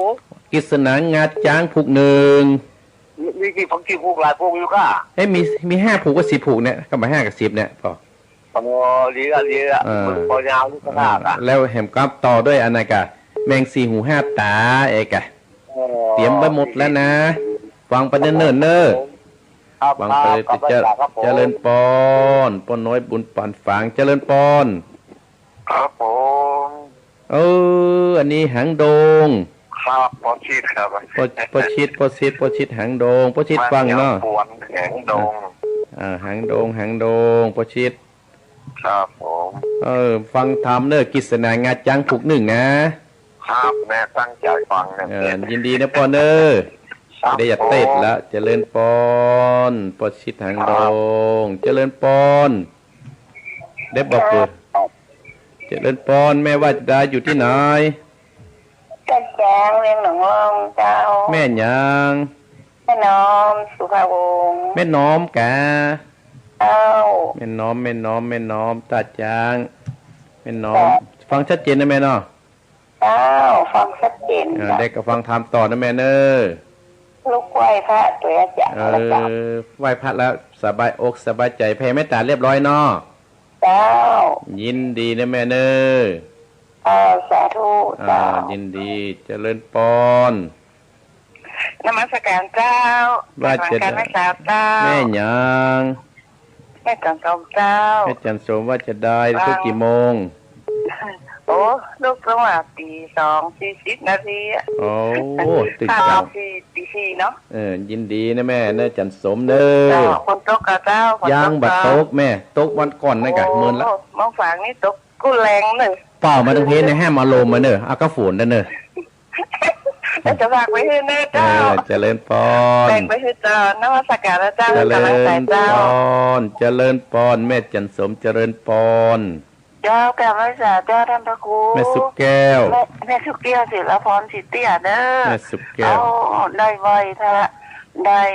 แผ่เมตตาตัวท่านพระครูธรรมดาเจ้าแล้วเจ้าเริญปอนนะแม่เนอเจ้าเพิ่นฟังกันหน้ากันหลายนะท่านพระครูขอบคุณเนอเจ้ากราบไหว้สาธุนะเจ้าเนอเริญปอนเจริญปอนฮัลโหลไหว้สาเจ้าท่านพระครูได้ยินแล้วอยู่ไหนแม่แก้วบ้านแม่หานะเจ้าแม่แก้วบ้านแม่หาวแม่แก้วฝึกกี่โมงตื่นกี่โมงตั้งแต่เริ่มต้นเลยเจ้าไว้แผ่เมตตาอย่างเคยเลยเจ้าได้แผ่เมตตาด้วยเนาะเจ้ามีความรู้สึกจะได้ใจดีเจ้าใจดีจิตใจเจ้าอนุโมทนาสาธุเนอแม่เนอจะเล่นพรปิดก่อนแล้วแต่มาภาพคนแล้วก็โทรรอบ2เนอศรัทธาที่โทรรอบแรกก็บ่ต้องโทรแล้วเนาะพาเปลี่ยนกันโทรกันเนาะเมื่อเปลี่ยนกันโทรแล้วก็มีความสุขสบายเอาละศรัทธาญาติโยมอาตมาภาพเดี๋ยวนี้เวลา 4:50 นาทีเกือบ55อาตมาภาพก็จะได้เปิ้นว่าขอให้ไหว้พระให้เห็นกำนึงเนี่ยเพื่อเมฆวิลูกขวายเนาะอาตมาภาพก็จะไหว้พระแบบสั้นๆให้เห็นกำได้เต้ทำแล้วนะ ไหว้พระเรียบร้อยแล้วก็จะขอบคุณสถานีที่เปิ้นฮับช่วงที่2แฮมเนี่ยเพื่อเป็นกำลังอกกำลังใจให้เจ้าของสถานีเนาะวันนี้เวลา 4:55 นาทีคนที่ลุกยังเหมือนลูกตะกี้นะลุกได้ลุกได้เนอก็ได้จะให้โทรไผ่ลุกนี่นะไปได้ไหว้พระรอบ2นี่นะจะไหว้พระแบบสั้นๆนะศรัทธาญาติโยมอินดูคนที่เปิ้นว่าจะเอากุลหลวงไหว้ฮื้อเนาะศรัทธาญาติโยมเนาะเพื่อเป็นมงคลกับที่รับที่นอนศรัทธาญาติโยมทั้งหลายเพราะว่าตะกี้เฮาไหว้แบบยาวไปละบัดนี้เอากุลหลวงตะกี้ไหว้ปารมี9จันทร์ไปเรียบร้อยแล้วตะกี้เฮาไหว้ปารมี9จันทร์ของครูบาเจ้าศรีวิจัยวันนี้เฮาจะเอากุลหลวงนะส่วนที่2นี่เอากุลหลวงให้ไหว้เนิ่นแล้วจะเต้ทำแล้วนะเอาตั้งอกตั้งใจเอาตำช่วยใจศรัทธาญาติโยมบัดต้วยใจแล้วก็จะโคตรเฮ็ดตำแม่หมดนี่ เนาะตั้งอกตั้งใจเอากราบพระรอบ2กราบพระรอบ2แม่ตื่นลูกควายตะกี้ที่บอกเฮาตะกี้กราบลุกกล้วยกังกะกราบที่หมอนท่านกราบ1กราบ2กับ3อาตมาภาพจะได้ไหว้กุลหลวงฮือแล้วเนอไหว้กุลหลวงเลยอย่าเต้ทำแล้วนะตั้งใจนะบัดนี้เนี่ยขึ้นนะโมเสร็จก่อนเอาไหว้พระตะกี้แล้วเนาะขึ้นนะโมเลยเนาะตั้งอกตั้งใจพนมมือพนมมือต่อน่ะอายุ90กันอันนี้80เด้อไหว้พระแล้วจะมาเปิดดังเนอะเพิ่นกำลังรับอยู่นะจะไปด่าหัวไหว้พระณบัดนี้ไหว้พระว่าตั้งนะโมเดี๋ยวนี้เนอนะโมตัสสะภะคะวะโตอะระหะโตสัมมาสัมพุทธัสสะนะโมตัสสะภะคะวะโตอะระหะโตสัมมาสัมพุทธัสสะนะโมตัสสะภะคะวะโตอะระหะโตสัมมาสัมพุทธัสสะ สาธุสาธุอาหังวันตาเมสินดาสาอิติปิโสภะกวาเอกาวิสัตติปิตาคุณนังข้าขออาราธนาคุณพระปิตาเสาเอจุงมาอยู่กามกวานทวาทัสสามาตาคุณนังกาขออาราธนาคุณพระบันดา12จุงมาอยู่กำใจเอกุณาติงสาข้าขออาราธนาคุณพระโพศพสาวเก่าจุงมาอยู่ทั่วสลาพังกายแห่งข้าพระเจ้าและท่านผู้ฟังจุคนนาสัพพัญญาสาพุทธกุณังกาขออาราธนาคุณพระพุทธเจ้า56จุงมาเป็นกำแพงแก้ว7จานแวดล้อมตนตัวเองข้าพระเจ้าและท่านผู้ฟังจุคนและเจ้าของสถานีกุสถานีพุทโธพุทธกำจัดออกไปสัพพะสัตตุอย่าได้เข้ามาไกลที่อยู่ที่อาศัยจักรวัติมณฑลจงตอนนี้หือปนโดยติจากุลพระพุทธเจ้าอันตาติงสาตมะกุณังกาขอลัทธานาคุณพระสัทธรรมเจ้า38จุงมาเป็นกำแพงแก้ว7จันแวดล้อมต้นตัวเองข้าพระเจ้าและท่านผู้ฟังทุกคู่คนและเจ้าของสถานีธรรมโมธรรมัดกำจัดออกไปสปะสัตตุอย่าได้เข้ามาไกลที่อยู่ที่อาศัยจักรวัติมณฑลจงต่อยนี้ปนนะด้วยเตจากุลแห่งพระสัทธรรมเจ้า38สังฆจาจุตทจาเจวาคาโคอาราธนาคุณพระสังฆเจ้า14จุกมาเป็นกำแพงแก้ว7จรนะ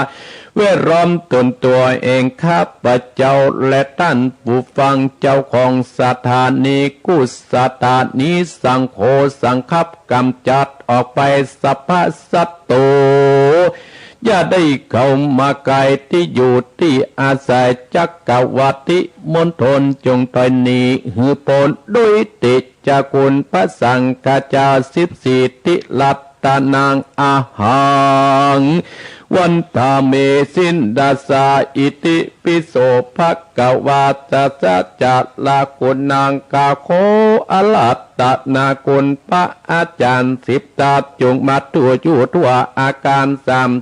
32อัตตกรรมมัตนังกาโคอรัตตนาคุณพระกรรมมัตถันเจ้า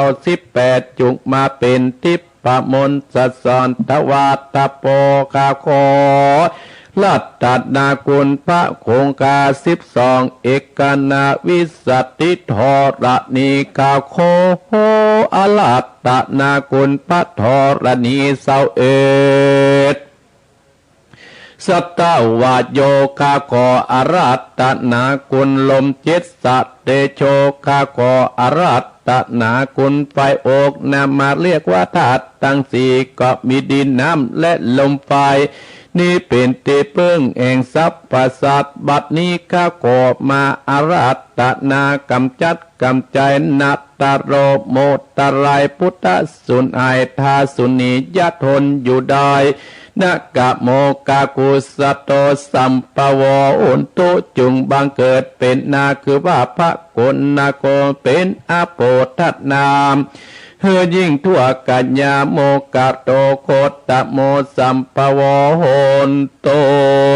จุงบังเกิดเป็นโมคือว่าโกฏเป็นพระกุณาโกมเป็นธาตุไฟหลังลันสังอานนาเฮเทสามังสาและโลมาพุทธกาโลกาสโปสัมปวโอนตุจุงบังเกิดเป็นพุทธคือกัสสโปเป็นเตโชธาตุไฟหลังลันสังหารพระปันสอดรับพิษกัตติยาตั้งแต่เกศาโลมานากาตันตาตาโจมังสังมาอาโล อาจิมิจังวากังอัตตจังยะกะนางกิโลมะกังปิอากังปัปปะสังอันตาคุณนางอุตตติยังกัตเตนสามเป็นอานเสมอังอุปโลอิตังเสตโตเมโตอัตโสวัสสากิงสิงโกสิงกานิกาลสิกามุตตังมัตตะเกมัตตาลุงกันทิปุงมุสรพิษกัตติญากันได้ถูกกาภากถา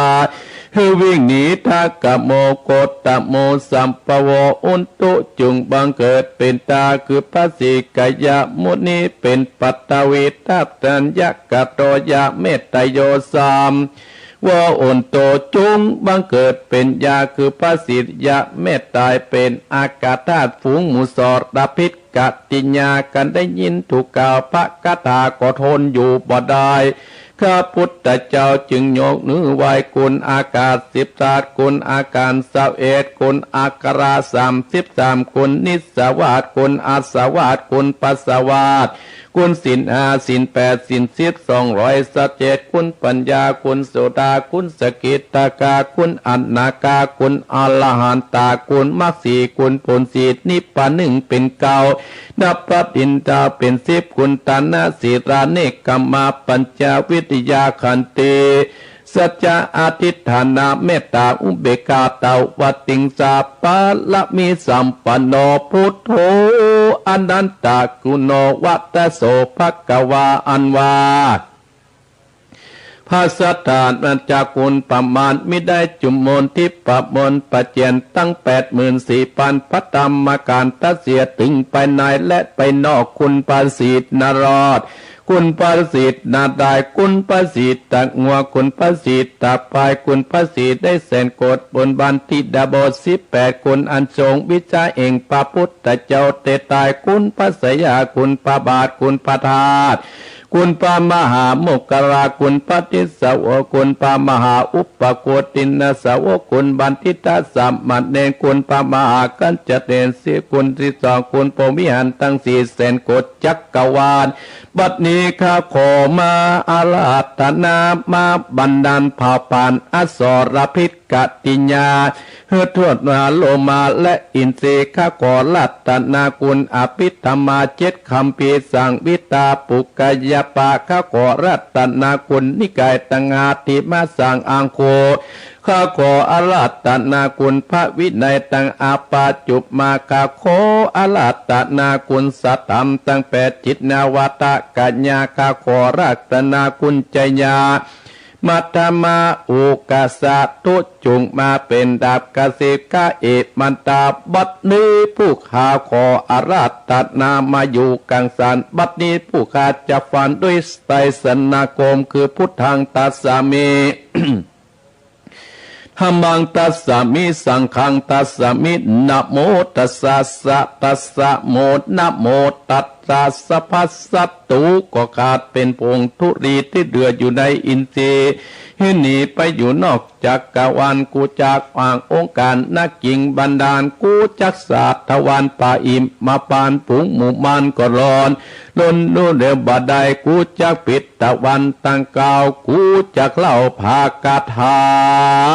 ว่าอาสังบิสุโสโสปุสาปุปานาปิตานาทวรังสะปินพุทธาสะปิตวันตังเก่ากูจักเล่าภากถาว่าพุทโธจะมาจิโมสิโตสเรพุทโธจะทักกิจเนอุตตะเรมุกรโนจาอนันโตมัจจิเมวัจจาโกตัญญบุปปโตภะเกพยเปขวัมปิอุปเรตาอาเตกันเนจากัสสโปหาโร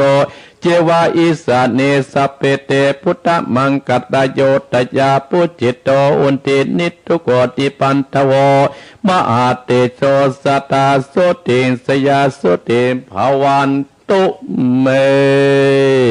เอาละศรัทธาญาติโยมอัตมาภาพได้ไหว้กุลหลวงฮือสถานห่วงที่2วรรคที่2ก่อนที่จะเทศธรรมก่อนที่จะเทศธรรมนะศรัทธาญาติโยมก็ศรัทธาญาติโยมที่โทรมาตะกี้อัตมาภาพก็อนุโมทนา แม่จันทิพย์เกตกรามแม่สีทรชัยประการแม่เศรษฐรธัญแก้วห้วยการป้าน้อยบุญปั่นอำเภอฝั่งป้อชิดหางโดงยังปวนและแต่จางแม่น้อมและแม่จันสมอำเภอแม่อายแม่สุกแก้วสีเตี้ยและแม่แก้วแม่หาวลำปางที่ได้โทรมาตะกี้สถานช่วงที่สองก็สถานเขาก็แหมกำกล้วยโทรแหมกำช่วงที่สองเนาะอันนี้ช่วงแรกโทรไปช่วงที่สองก็จดเบอร์ไว้เห็นได้0828857225บัดนี้อาตมาภาพปิดอยู่ก่อนที่จะได้เทศธรรมนี้ก็อนุโมทนากับท่านเจ้าภาพการเทศในตอนเจ้านี้ทำมีชื่อว่ากิษณางาจ้างผูกต้นสองสถาญาติโยมก่อนกิษณางาจ้างผูกกิษณาจะจ้างผูกที่หนึ่งยังไม่ได้เทศผูกที่สองด้านวันนี้เป็นอย่างไรอู้ผิดอู้ถูกเนาะสถาญาติโยมให้ลูกเจ้ากันเนาะก็อนุโมทนาสถาญาติโยมและเจ้าของสถานีก่อนเนาะสถาญาติโยมมาบายมาบายมายินมานี้ก็ช่วงที่สองก็ตั้งแต่5:00 ถึง 7:00เนื้อสถาญาติโยมอาตมาภาพตุเจ้าวัดหนองเหียงก็อนุโมทนาขอบคุณช่วงที่สองเจ้าของสถานีถ้าไม่มีเจ้าของสถานีเขาก็คงจะบ่รู้จักกันนะสถาญาติโยมหมดกันตึงมี18สถานีเนอช่วงที่สองตั้งแต่5:00 ถึง 7:00สถานีที่หนึ่งก่อนอนุโมทนากับเจ้าของสถานีวิทยุบ้านทุ่งเรดิโอ 89.50 อำเภอสันปะตองจังหวัดเชียงใหม่สถานีที่สองสถานีวิทยุขึ้นธรรมะของชุมชนวัดห้วยตองซัก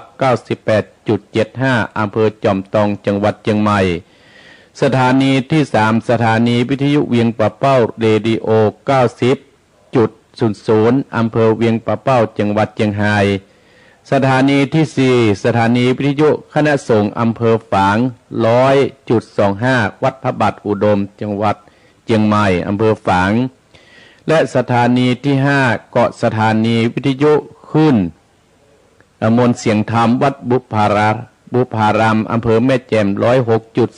106.25 สถานีที่โถกสถานีวิทยุชุมชนคนเมืองลี้อำเภอลี้จังหวัดลำพูน 103.75 และสถานีที่7สถานีวิทยุมนต์เสียงธรรมจากวัดจันทร์อำเภอกัลยาณิมิตรจังหวัดเชียงใหม่ 103.50 และสถานีวิทยุที่8สถานีวิทยุชุมชนคนนานน้อยอำเภอนานน้อยจังหวัดน่าน 91.50 สถานีที่9สถานีวิทยุสีคำเรดิโอเวียงสาจังหวัดน่าน 92.50 และสถานีที่10สถานีวิทยุเสียงใสเรดิโออำเภอต้าวังผางจังหวัดน่าน 100.75 และสถานีที่11สถานีวิทยุชุมชนคนเหนือเขื่อนอำเภอฮอด FM 90.75 อำเภอฮอดจังหวัดเชียงใหม่และสถานีวิทยุที่12สถานีวิทยุน่านฟ้าเรดิโอ 101.75 ตำบลปะแดดอำเภอเมืองจังหวัดเชียงใหม่และสถานีที่13สถานีวิทยุชุมชนโคนต้นน้ำ FM 104.50 บ้านปุ่งน้ำร้อนตำบลแม่เจดีอำเภอเวียงปะเป้าและสถานีวิทยุที่สถานีวิทยุดินแดนถิ่นด้านนา FM 103 อำเภอสันป่าตองจังหวัดเชียงใหม่และสถานีที่15สถานีวิทยุล้านนาเรดิโอศพปราบจังหวัดลำปาง FM 95.75 และสถานีที่16วิทยุคลื่นพระพุทธศาสนาการศึกษาวัฒนธรรมวัดไฟหิน 104.50 และสถานีที่17สถานีวิทยุเพื่อการศึกษาพัฒนาอาชีพ FM 103.00 อำเภอเมืองจังหวัดลำปางและสถานีที่18สถานีวิทยุวิทยาลัยเทคโนโลยีการจัดการกพพแม่เมาะจังหวัดลำปางคนโดยคุณอนุพงษ์จาจินะ FM 99.50 สถานญาติโยมขอบพระคุณเจ้าของสถานีเพื่อเป็นบุญเป็นกุศลกำจูอุดหนุนกิจการของท่านให้เจริญรุ่งเรืองต่อไปเน้อสถานญาติโยมนะเอาละสถานญาติโยมตอนเช้านี้ก็ได้ประกาศขอบพระคุณอนุโมทนาท่านเจ้าภาพ กันเตศก็ไม่มีแม่เพนขัดเรียอุทิศบุญกุศลให้กับปนนิปันแม่เงินจินดาอิและในอเนกชัยกวินอุทิศสุงกุศลให้กับพ่อสอนชัยชัยกวินตาจางเรียบร้อยแล้วและในเอกนรินทร์อัปปมาอุทิศบุญกุศลให้กับนายประสงค์และแม่สิริเพนอัปปมาและท่านั้นก็ไม่มีแม่บุเรนวตึงอุทิศบุญกุศลให้กับเจ้ากรรมในเวรต่อไปทำผูกแรกชื่อว่ากิษณานาจางเนื้อสถาญาติโยมเนาะส่วนสถาญาติโยมเดี๋ยวอาตมาพระท้ายละกันจะประกาศอนุโมทนาขอบคุณสถานที่เพื่อนให้หอมอาตมาภาพกิษณาญาจางผูกที่หนึ่งเนี่ยสถาญาติโยมร้านธราทองกันพิมพ์เพื่อนพิมพ์ขายเนี่ยสถาญาติโยมอีพ่ออีแม่อาจจะได้ฟังมาแล้วก็ตามอาตมาภาพเหมือนกับละครแต่ละคณะอันนี้อาตมาภาพเป็นเกตทิพย์เนอะ คณะเกตทิพย์จะได้เสนอเรื่องกิษณางาจางผูกตัวหนึ่งเนอะสถาญาติโยมท่านเจ้าภาพและพี่น้องสถาท่านผู้ฟังทั้งหลายตั้งอกตั้งใจฟังณบัดนี้เนอะฟังณบัดนี้อาตมาภาพมาสั้นบรรยาวทำพวกนี้นะท่านทั้งหลายเนาะมาสั้นบรรยาวเนอะ ตั้งอกตั้งใจณบัดนี้เนอะนะโมตัสสะภะคะวะโตอะระหะโตสัมมาสัมพุทธัสสะเอกัสสะมิงกิราสะมาเยสตาเจตวันเนวิอัลลันโตอัปปะเสอติเตกะเดอุปาสิกาสวัตติอุณนาเกกะมาวิดาเยตันติตาโตตันติวัตตาโกสินาเอวันโตปะเลวะสิมาโกสิลาสวัตติยังอาลัมปากะเตสิภุมมาตัตตังลาจังกะเดเสปัมมะเจปัมนาสิยังตราธัมเมเสสัทธาสัพพัญโยมปะพุทธเจ้าตนเป็นกู้เงาแก่โลกตั้งสามเมื่อยังตอนหลับมันไปแจงบอกเข้าโสดนิพพานเตื้อวันนานปาก็สติสำลันในป่าจิตตะวันนะอารามกอบปัลโลซึ่งนางอุปาสิกาชื่อว่ารัสมาโกเป็นเอตตนแก้วจิงเตเตสัตตายังทำอานิตันปังก่อนอันล่วงปนไปนานเป็นนิทานเตรียมเตแก่บรรดาทรัพย์ตั้งหลายมีภิกขุภิกขุณีอุปาสิกาเป็นตนนาโสตุจัตนาจุงตั้งโสตาปัสสาทหูดาฟังธรรมเทสัตนาแองกุตตาตาคาตาไตเตเสสัตนาอาทิเตกะเดชในกาลละพุ่งปนไปแล้ว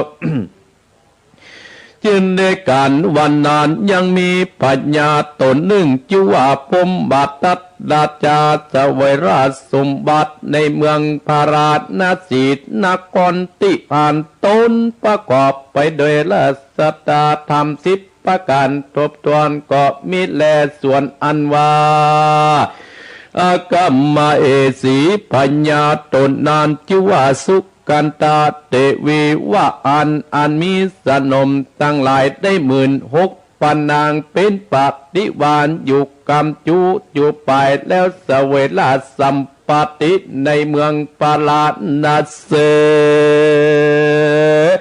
อันตากาเรในกาลาล่วงนันนางสุกันตาเทวีก็มีลูกกับปัญญาพมมาตัดเจ็ดตนทวนหนึ่งชื่อว่ากันตะกุมารคนที่สองชื่อว่าขันตากุมารคนที่สามชื่อว่าอิมาสกุมารนาคนที่สี่ชื่อว่าสุภากุมารคนที่ห้าชื่อว่านิรสกุมารคนตนหกชื่อว่าอัพโพ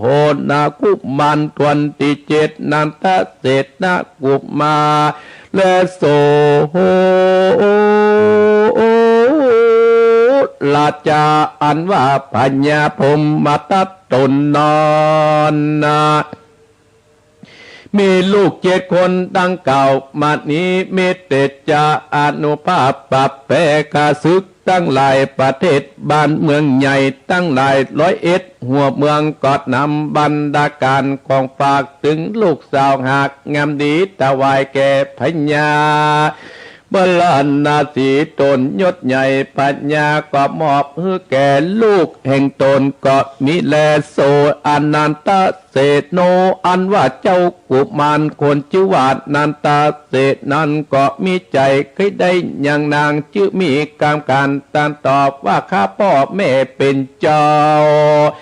อันพวกผมเก่าเกศาข้ามีใจปิญญาใครใดนั่งนาไต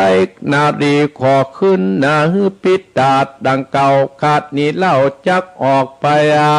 ว่าแม่เจ้าขออนุญาตแด่เตบัดนั้นปัญญาผมมาตัดเก่าเป็นกาตาเตอิมาสมิงกะจิกะโตสิโนเอโกดังนี้ตาดุลาลูกฮักของพ่อของแม่บัดนี้อนุญาตแก่เจ้าตะวางอันเจ้าจุงไปตามเพิ่งใจเตว่าอันเมื่อนั้นเจ้าอันนันตาเสนก็ไว้พระปิตาและบรรดาแม่เจ้าแล้วก็สัมมาทานเอาศีล5ศีล8โอ้นอตนกูเป็นใหญ่แล้วก็ถึงเพียงนี้อันว่าศีล5และศีล8กูจักประกาศเสียเลยว่าอันแล้วละนึกถึงศีลแห่งตนนะบัดนี้ปาละมีเจ้าจงบังเกิดสัพปัญญาสัพปัญโยตนยันและนาตินันปาพุทธเจ้าจักเตสัตนาไปนาเปลเก่าเป็นกาตาอิวันเตอิโตนิโตอุนจันเนติปิกะเวโดราปิกุตตั้งหลายยังมีปัญญาจังเผือกตนหนึ่งชื่อว่าสุวรรณาอาศัยอยู่ในป่าอิมมาปานมียศปัตเดวบันได้40,000 ตนเวทอมกำจุไปกันว่าปัญญาจังตั้งหลายปุงนั้นก็มีกำลังมากนักเสลียวฉลาดรักษาปัญญาจังแห่งตนบ่มีกังวลสะเกิดบ่หอนไม่กาดญาติในป่าหิมบ่ปากกวางอยู่เสพสร้างสนุกใจก็มีจางเงาไฟตัวเงามีจังเงาไฟก่อนนาและตามหลังเสียงปั้นปามีกองในแห่งห้องป่าหิมมาปานวันนานก็มีวันหนึ่งปัญญาต่างตนชื่อว่าสุวรรณาอาติก็มีใจกีดหลอดเข้าไปหิมบาปานทุกสถานห้อมหวยทั่วปากกวยและโดยดงในไพศาลป่าไม้ก็ไปค่อยแต่ทุกต่างกูหยุดในป่าหิมมาปันเนห้ามไป100 ปีบัดนี้ใจยินดีเกิดหลอดไปเข้าสอดไปเมืองก่อนเอาตนบอดได้แก่เตาอุตาเล่าก็ยังดีกำลังมีเตี้ยวไตบ่มีปัญญาตมากวนขี่กูใครไปหันตกตีดในเขตเมืองคนวัดแล้วเลี้ยงตนสันใดชีวิตสันใดแล้วปัญญาจังได้สันแล้วก็ได้เก่ากาบา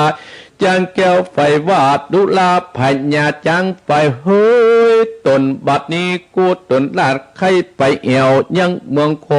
นนาเพื่อจากพระหันมนุษย์คนตั้งหลายอยู่กันเป็นสันได้กูไขหันแจงตีขอดจังตีปิดจัตนาว่าปัญญาจังไฟตนอุกอาจก็โนมหัวต่อหน้าปัญญาแห่งตนจึงมีวาจาตนตอบติว่าคัดเดมอาลาดเป็นเจ้ากันว่าเข้าไปสู่เมืองคนจุงอาลิพลปันหนึ่งเป็นพระดิบานแต่เมื่อนั้นปัญญาจังก็ซึ่งจังตั้งหลายว่าอติเตวัตลาเจตาเตนาคัดแดเจ้ากูเทวัดดาตั้งหลายมวลหมู่อันอยู่ป่าหิมมาปันตั้งเทวัดดารักษาเมตน้ำเถื่อนตามกุงาผู้ขาจักไว้ขอสัมมาทานอนุญาตเฮอ เจ้าก็ไปสู่เมืองกนก่ออลาตนาเจ้าตั้งหลายจงอยู่กับหมู่จังปันตรวจนิเตกันว่าเก่ากับเบวดาตั้งหลายซึ่งหมู่จังตั้งหลายว่าพลนาโต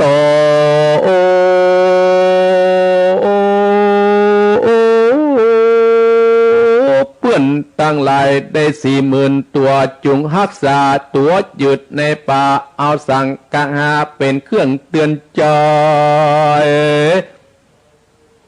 คือตานามีอย่างกับแบ่งกันญาตินี้อยากห่วงไว้กินคนเดียวพิยาวาจาจะได้สะเจ้าดากำยอ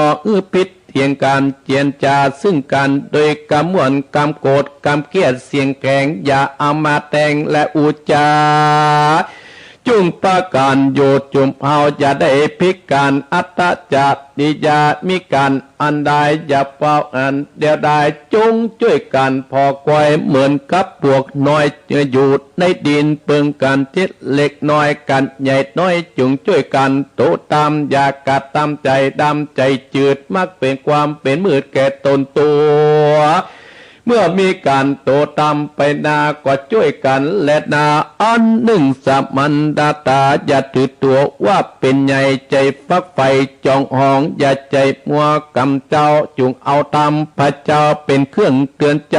มีจิตใจสะอาดอันตัวเฮานี้อาจมีจิตใจเหมือนกันจงฮักกันแปลงกันมันอย่าถือตัวว่าเสมอกันเรียกว่าสังกะอาสีจงมีการจำเอาเนื้อหมู่ปัญญาจังแก้วแล้วจังแก้วตนสลัดโวหารจึงมีกำจาตามตันต่อว่าปัญญาจางพ่อจักไปเมืองคนจักไปนันเต้าใดว่าอันปัญญาจางจริงกล่าวว่าหาประมาณบอดใดบ่มีเรื่องให้อันใดคิดสั่งก็ประมาณเดือนหนึ่งเป็นขนาดเล็ดนาเมื่อแต่ก็กว่าปีเป็นประมาณกันถึงเดือนยี่ออก8 ค่ำใส่ฟ้าปุ้งขึ้นมาปัญญาจังสุวรรณาจังตัวใหญ่กับดิพนไปปากอบปาการอำลาจากห้องปฏิตองเมืองหิมมาปานจังนำก่อนดันสะปอนา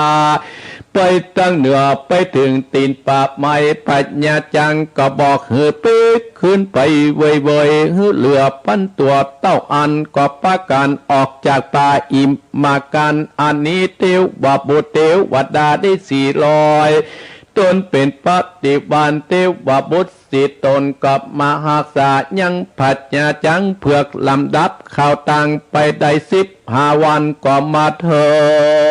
งเมียงแก้วยอดสวัสดิราชธานีติดนันอันว่าปัญญาต่างต้นตัวจังตัวนั้นก็เข้าไปในเมืองเทวบุตรสิตนอันโดยหากษาก็มีวันนันอาตกะเดส่วนว่าปัญญาจังเผือกตนจิว่าสุวรรณาพอแล้วว่าเมืองประหลาดนาทีอดไปจุบไปกำเนียบไปมาตั้งทิศเหนือและทิศใต้พอคิดจากการคนตั้งหลายกัดตามออกวันโตก็ไปหันส่วนคนตั้งหลายแปลงตามที่ฝั่งเม็ดน้ำลางพ่องกระปุกเต้าแต่งฟักแป่งแต่งเต้าไหลอ่อนมีตึงกล้วยและอ้อยพร่ำปอมมีตึงบะเขือเทศและผักกาดขาวกะลำก็มีดูงามมีบรรยายน้อยเป็นตอยดูเรียบร้อยสะอาดตามนุษย์คนตั้งหลายก็มีนักหนาปะปานามีตังกาดและไข่ของมีบันจองแอดตามพ่องก็สูงตามเพียงดินปัญญาจังก็เลียบไปตั้งใต้พดไปตั้งเหนือไปพดใส่ส่วนแม่ไม้อันแปลงส่วนไว้อิ่มแม่น้ำกงกามีผักนานาตั้งพับปองยิ่มอมดำพักอมแดงงามสะอาดปัญญาจังกอบบ่เคยอ่านสักเตือในดงไปปะไม้บ่อันได้พบมาจักเป็นพักอันใดว่าอ่อนแล้วก็ใจงวงขึ้นควักเอามาใส่ปากดูดกินน้ำน้อยหนึ่งแล้วก็เสียดุด ตกดินไปใจกะนิ่งใจว่าตนนี้กะหักษาศีลปล่อยลักกินพักห่มท่านมากินก็บอกควรว่าอันแล้วก็ลวดคายออกจากพระห่มอันตนอาเกี่ยวกินแล้วก็หนีไปสู่ปฏิวานเองตนนานได้7 วันจิตจัดนาอันว่าคนตั้งหลายตั้งอุจจาการเสียงเนื่อนนั้นมีเกิดกองในเมืองสาวัตถีวัดดุลาเพื่อนเอ่ยอันที่ว่าจังหยุดในเมืองอ่าวนี้ก็มีหอยจังตีนเต้าตัวหนึ่งกะอาบบอดได้วัดร้อยจางนี้เป็นจังตัวประเสริฐเป็นจังเผือกแก้วมงคลนะเมืองคนกันว่าจนกันสัตว์นี้ก็ไปกลับไว้ปัญญาวาเทวาคเดชมหาราชอันพกห่มเก่าเกศาข้าเจ้าอันห้วยตีนจังใหญ่ในปัจจมันยาวได้7 คืบไป7 นิ้วมือขวา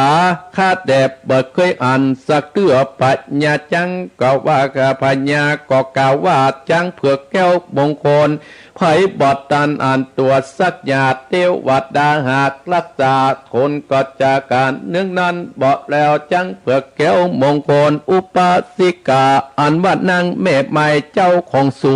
วนนางก็ไปสู่สวนจักไปเก็บไข่ผักกาดเลี้ยงชีวิตตนจุวันก็ไปอ่านหวยจังตีนจังอันใหญ่ควักว่าผักโขมไปกินนางก็ยินดีใจที่จังเผือกแก้วเอาไปกินจักมีกำเกียรติสักอย่างเส้นผมน้อยหนึ่งก็หาบอดใดแม่นางแม่ไม้ก็ปิติยินดีกล่าวว่าโอ้จังตัวนี้เหตุได้มากินพระโอมแองกากุอันแล้วก็กล้วยอ้อยคนอื่นปล่อยบ่กินอันจานั่งพอไปมากานันซากพักโหมแดงอันจังคายออกมายินเสียดายมากนักจึงเก็บใส่ซาไปติบันเอาไปใส่หม้อแกงกินก็ดุลามยิ่งใจตื่นเต้นยินดีปิติสลาปอดได้เมื่อใดก็มีแลดนานิติตังคิญาสังวันนาวิเศษจากห้องเหตุกิสนาญาจังกอบบังคมสมเลสเดชเอาละศรัทธาญาติโยมธรรมาภาพได้เต็ดน้ำเต็ดธรรมกิสนางาจังผูกตัวหนึ่งมาถึงเวลานี้ก็ตี5 กึ่งแล้วเนอะ ตี5 กึ่งแล้วศรัทธาญาติโยมตี5 กึ่งแล้วมาถึงเวลานี้เป็นตี5 กึ่งแล้วศรัทธาญาติโยมก็อาตมาภาพจักได้สรุปเนื้อเรื่องเนื้อธรรมให้ศรัทธาญาติโยมได้สดับรับฟังเป็นข้อคิดกับศรัทธาญาติโยมพ่อแม่พี่น้องพ่ออุ้ยแม่อุ้ยต่อไปก่อนที่จะได้สรุปเนื้อธรรมนี้ก็อนุโมทนากับท่านเจ้าภาพที่ได้ช่วยเตือนเติมแท่งทำหลังคาเมทันชิดศาลาการประเรียนอาตมาที่ถูกพายุลมพัดไปก็อนุโมทนาขอบคุณอาจารย์เพลินพิษทิพฤกษ์บ้านแป้นได้ทำบุญวันเกิดตัวได้อุทิศส่งกุศลให้กับแม่อุยมูลแม่อุยมูลทิพฤกษ์ซึ่งเป็นแม่ของอาจารย์เพลินพิษก็จำนวน5 เม็ด500 บาทแม่กองธรรมทองคำสานสลีเวียงปะเป้า3 เม็ด300 บาทแม่บัวแก้วแป้งใจอุทิศกุศลให้กับพ่อประเสริฐแก้วแป้งใจอยู่ที่บ้านหนองอึงหมู่2ตำบลเวียงปะเป้าโยมผ่านโยมปีดลัษณีสั่งคำฟันมาอนุโมทนาสาธุโดยแม่กองคำทองคำบ้านสานสลีเวียงปะเป้าแม่บัวแก้วแป้งจันอุทิศส่งกุศลให้กับพ่อประเสริฐแก้วแป้งจันบ้านหนองอึงหมู่2เวียงปะเป้าตำบลเวียงเนอผ่านโยมปีดัชนีที่ทำงานหงยาลูกของพ่อบุญธรรมเป็นต้นอนุโมทนาสาธุโดยอนุโมทนากับร้านขายยาสันติสุขโดยรอร่วมทำบุญมา1 2และอนุโมทนาเจ้าของสถานีคุณลุงนิรันดร์ปันดองตอน ผู้อำนวยการผู้จัดการสถานีวิทยุ FM 101.75 นั่นฟ้าเรดิโอปื้นได้มาเอียที่วัดอัตมาภาพ2-3 วันก่อนสถานญาติโยมก็โยมลุงนิรันดร์เนออนุโมทนาได้ทำบุญไว้กับเนื้อกับตัวก็ขออนุโมทนาก็ขอกิจการรุ่งเรืองเจริญรุ่งเรืองเนออนุโมทนากับคณะศรัทธาจังหวัดเชียงใหม่1-2ที่ไปงานศพวัดพรฤาษีตะวันศืนเนาะอนุโมทนาและแม่จันชัยแม่จันชัยบ้านต้นแหนร่วมทำบุญมาเนอ1-2อนุโมทนากับโยมปะกะโดยปุยพี่น้องแม่ปะกะนี่เพื่อนไข่ของอยู่บนโดยปุยนะร่วมทำบุญกับปัตมาภาพ 1,000 บาทและอนุโมทนากับโยมจันสุดาขันติชวังกูลและโยมพิพัฒน์สิริพัฒน์และโยมพันนีจตุพัฒน์สิริกุลจังหวัดเชียงใหม่อนุโมทนาสาธุและอนุโมทนากับโยมพรชัยโยมพรชัยปิทิพย์จิตสุทธิบ้านเหล่ายาวใต้ตะวาอนุโมทนาสาธุเนออนุโมทนาสาธุบุญใดกุศลใดที่ท่านได้ทำแล้วก็ขอเป็นบุญกำจุอุดหนุนเนอในตอนเช้านี้เนาะอนุโมทนาก็วันนี้ก็จะมีคนมาอยู่สถานญาติโยมเอาละสถานญาติโยมน้ำธรรมคำสอนชื่อว่ากิจสงานาจางนั้นเพิ่นเริ่มต้นที่องค์สมเด็จพระสัมมาสัมพุทธเจ้าหานั้นได้แสดงธรรมแก่อุบาสกอุบาสิกาหลายคนอยู่ที่หั่นที่ป่าเชตวันในวิหารเชตวันที่หั่นก็ได้มีชื่อว่าดัสมาโกก็หมายมีภิกษุภิกษุณีบาสกบาสิโกบาสิกาทั้งหลายนั่งฟังธรรมหลายคนที่หั่นสถานทั้งหลายเปิ้นก็ว่ายังมีพญาตนหนึ่งชื่อว่าพญาพรหมทัตราชาปกครองเป็นพญาเจ้าเมืองในเมืองปาราณสีพญาพรหมทัตเนี่ยท่านทั้งหลายเปิ้นปกครองราษฎรเปิ้นด้วย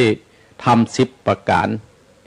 พญาพรหมทัตนี้มีเบเหสีชื่อว่านางสุกันธาเทวี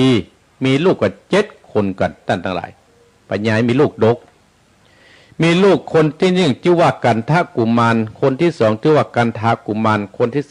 3หิสะกุมารคนที่3พัพพะกุมารคนที่5ชื่อว่านิรสกุมารและคนที่6อนุโภกุมารและคนที่7อนันตเสกุมารอนันตเสนกุมารเนี่ยท่านทั้งหลายเป็นลูกของเปิ้นเนี่ยเป็นคนเก่งถึง6-7 คนเนี่ยเป็นคนเก่งลูกพญาพรหมทัตนี่นะเป็นคนเก่งท่านทั้งหลายทำให้บ้านเมืองน้อยบ้านเมืองใหญ่วันตกวันออกถกได้แล้ว101หัวเมืองเนี่ยตั้งกลัวกันส่งของบรรดาการเนี่ยมาถวายให้กับพญาพรหมทัตไผมีลูกสาวกับลูกสาวมาให้ให้มีอันยังก็มาถวายให้กับพญาพรหมทัตตั้งคนกลัวเขาละท่านทั้งหลายก็กลัวพญาพรหมทัตเนี่ยฮือแต่พญาพรหมทัตเนี่ยเปิ้นก็ปกครองบ้านปกครองเมืองได้ทำ10 ประการที่อาตมาภาพได้อู้แต่เจ้ากระทำ10 ประการก็มี1คือการให้2การตั้งอยู่ในศีล3ในการบริจาคทาน4มีความว่าซื่อตรง5มีความอ่อนน้อม6มีตบะ7มีความปรากฏ8มีความบ่เบียดเบียน9มีความอดทน10มีความประคัดจะทำพญาเจ้าเมืองนี้เปิ้นปกครองบ้านปกครองเมืองอยู่นะฮั่นได้ด้วยทำ10 ประการที่อาตมาภาพได้อู้แต่เจ้าเนี่ยสถานญาติโยมคือตานกินแต่ตานบ้านเมืองก็บ่เดือดร้อนบ้านเมืองก็ม่วนสถานญาติโยมคนตั้งหลายก็มานี่กันกินมาไปมาหาสู้กันท่านทั้งหลายมีเจ้าอนันตลูกของพญาพรหมทัตนั่นก็ได้คืนกู้สิ่งกู้อย่าง คืนภรรยาก็คืนอันอย่างฮื้อพญาเจ้าเมืองบอกว่าโอ้ต่อไปเนี่ยเฮาจะอยู่ในศีลละเฮาจะรักษาศีลเพื่อสร้างบุญญะบารมีฮื้อในบ้านในเมืองเฮาท่านทั้งหลายพุทธเจ้าของเฮาได้เล่าว่ามีพญาช้างเผือกตัวหนึ่งชื่อว่าสุวรรณช้างสุวรรณเนี่ยอาศัยอยู่ในป่าหิมพานต์มีบริวารได้ 40,000 ตัว มี 40,000 ตัวกันท่านทั้งหลายพระพุทธเจ้าก็บอกว่ามีพญาช้างตัวเนี้ยชื่อว่าสุวรรณเนี่ยเป็นช้างเผือกเน้อไผหันไผกะอันใครได้ก็อาศัยอยู่ในป่าหิมพานต์มีบริวารถึง 40,000 ตัวกัน อยู่ตัวไปตัวมาเป็นปกครองในจ้างมือหันก็ปกครองได้ทำเหมือนกันตั้งหลายพญาจ้างสุวรรณเนี่ยก็ได้ว่าอยู่ในป่าหิมพานต์เนี่ยมาเมินนานพอเมินนานพอสมควรก็บอกว่าโอ้บดีก็ห้องหมู่ลูกต้องลูกปลายอยู่ที่ป่าหิมพานต์ตีกองห้องเขามาประชุมว่าประเดี๋ยวนี้นะข้าเนี่ยอยากพัฒนาจากไปเอี่ยวในเมืองนะให้ไปเอี่ยวพอในเมืองโคนว่าประเดี๋ยวนี้เขาอยู่ในป่าหิมเนี่ยคักไปหิมวันเนี่ยหิมพานต์นี่นะไปหิมพานต์เนี่ยไปกุฏิกุศลกุมุมละให้ไปหารว่าคนเพิ่นอยู่กันจะได้จ้างสุวรรณนี่ก็ประกาศอูจาด้วยเหตุด้วยผลเฮือกับโดยเหตุด้วยผลว่าข้าเนี่ยใครไปเอี่ยวในเมืองโคนแล้วจะไปอู้เล่าจากให้ตั้นต่างหลายฟังให้จูอยู่ตัวในเมืองอยู่ในป่าหิมพานต์นี่นะให้ฮักกันเนอจะไปพิษจะไปเถียงกันเนอต่างๆนานาศรัทธาญาติโยมต่างหลายมีความฮักกันจะไปเถียงกันจะไปว่ากันมีงานก็ดูแลซึ่งกันและกันแบ่งปันกันเนอมีความมีเมตตาซึ่งกันและกันเหมือนกับข้าอยู่นี่เนยจางสุวรรณได้บอกหมู่ลูกน้องป้องป่ายอยู่ที่หันแล้วก็มีจ้างตัวประเสริฐจ้างตัวหนึ่งตั้งแต่ก็ถามว่าโอ้พ่อจ้างสุวรรณจะไปเนี่ยจะไปเมินก็จ้างสุวรรณก็ตอบว่าโอ้ถ้าว่ามามีอย่างเรื่องมามีเล่าในกับประมาณเดือนหนึ่งถ้ามีเรื่องมีเล่าเขาจะต้องอยู่ประมาณปีหนึ่งบอกหมู่ลูกน้องป้องป่ายในที่หันตั้งหลายหมู่จ้างอยู่ในป่าหิมพานต์นี่เป็นจ้างที่ดีนะตั้งหลายเป็นจ้างที่บ่เบียดเบียนจ้างที่ฮักกันอยู่ในป่าหิมพานต์นั่นก็เลยอยู่ด้วยกันม่วนงานสันเล้าตั้งหลายมีกินอะไรอย่างก็แบ่งกันไปภัยบัสบายก็ช่วยกันดูแลอีพ่ออีแม่พี่น้องศรัทธาญาติโยมทั้งหลายเมื่อ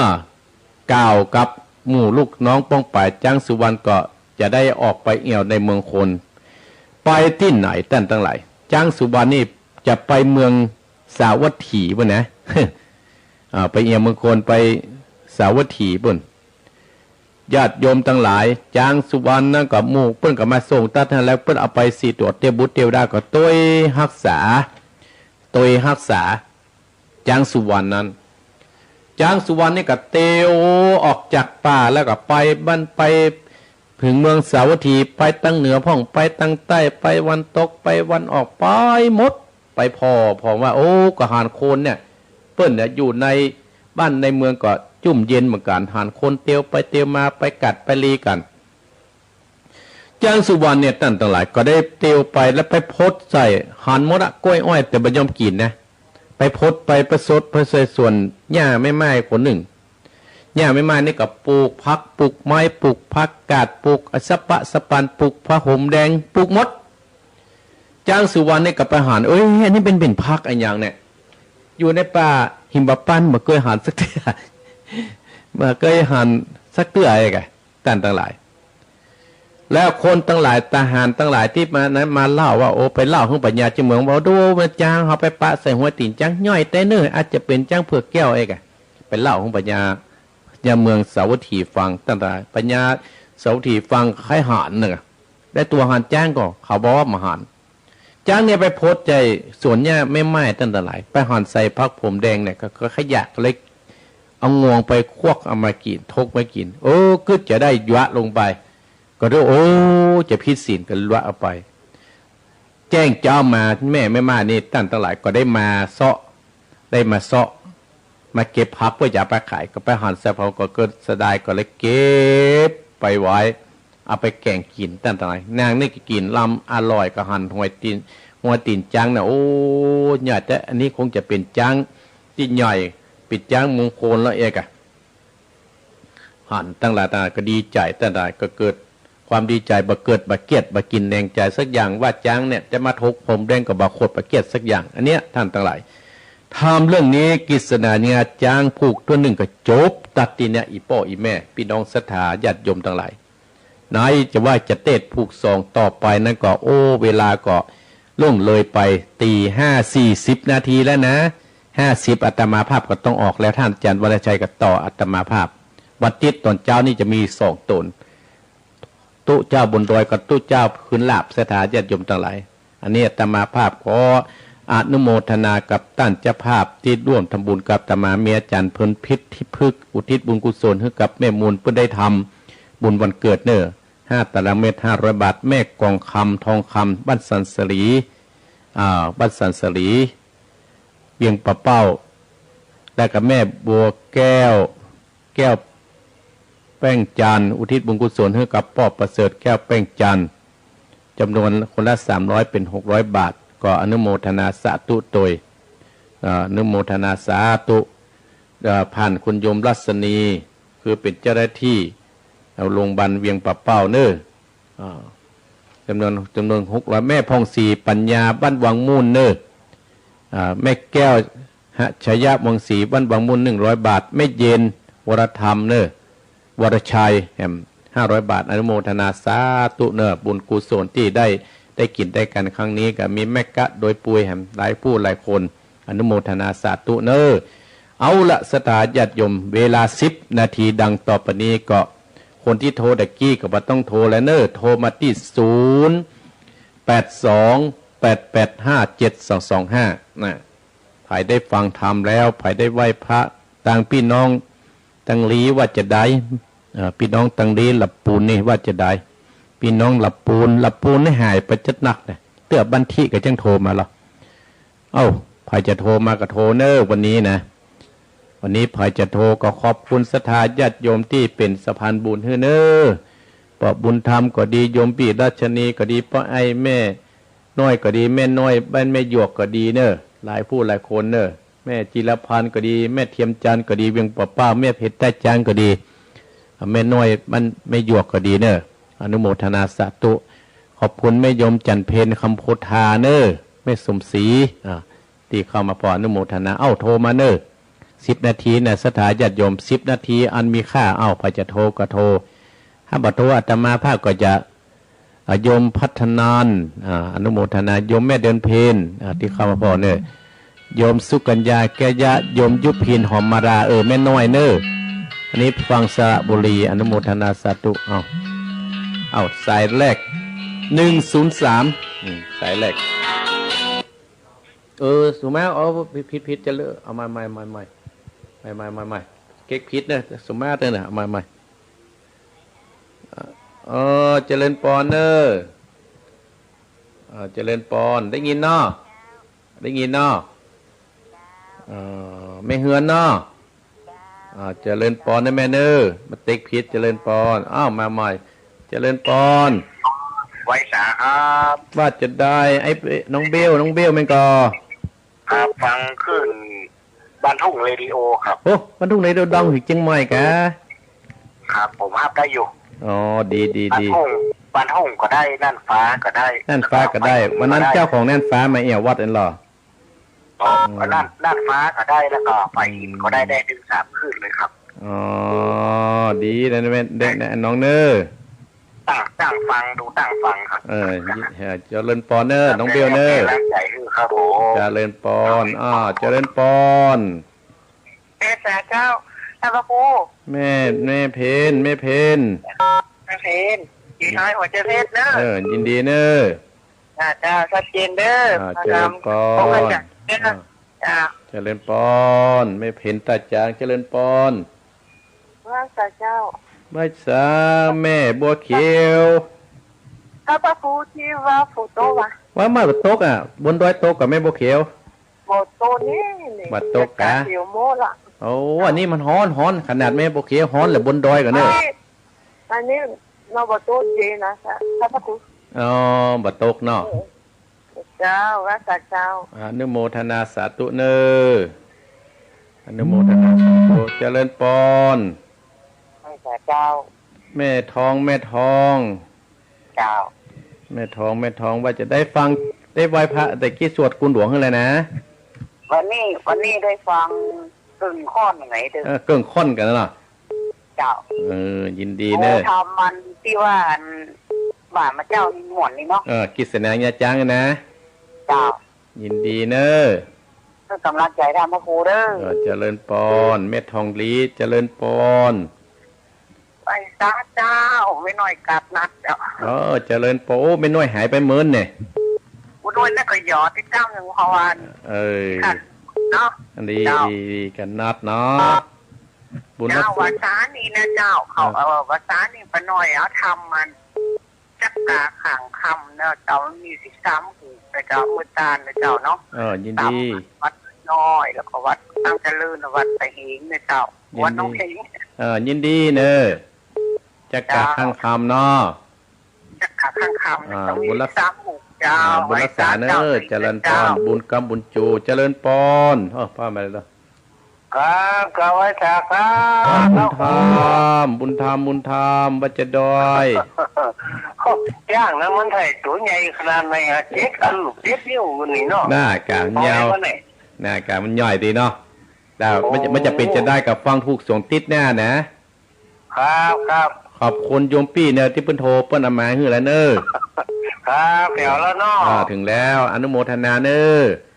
บอกเพิ่นเจริญหน้าที่การงานเนอะเจริญปอ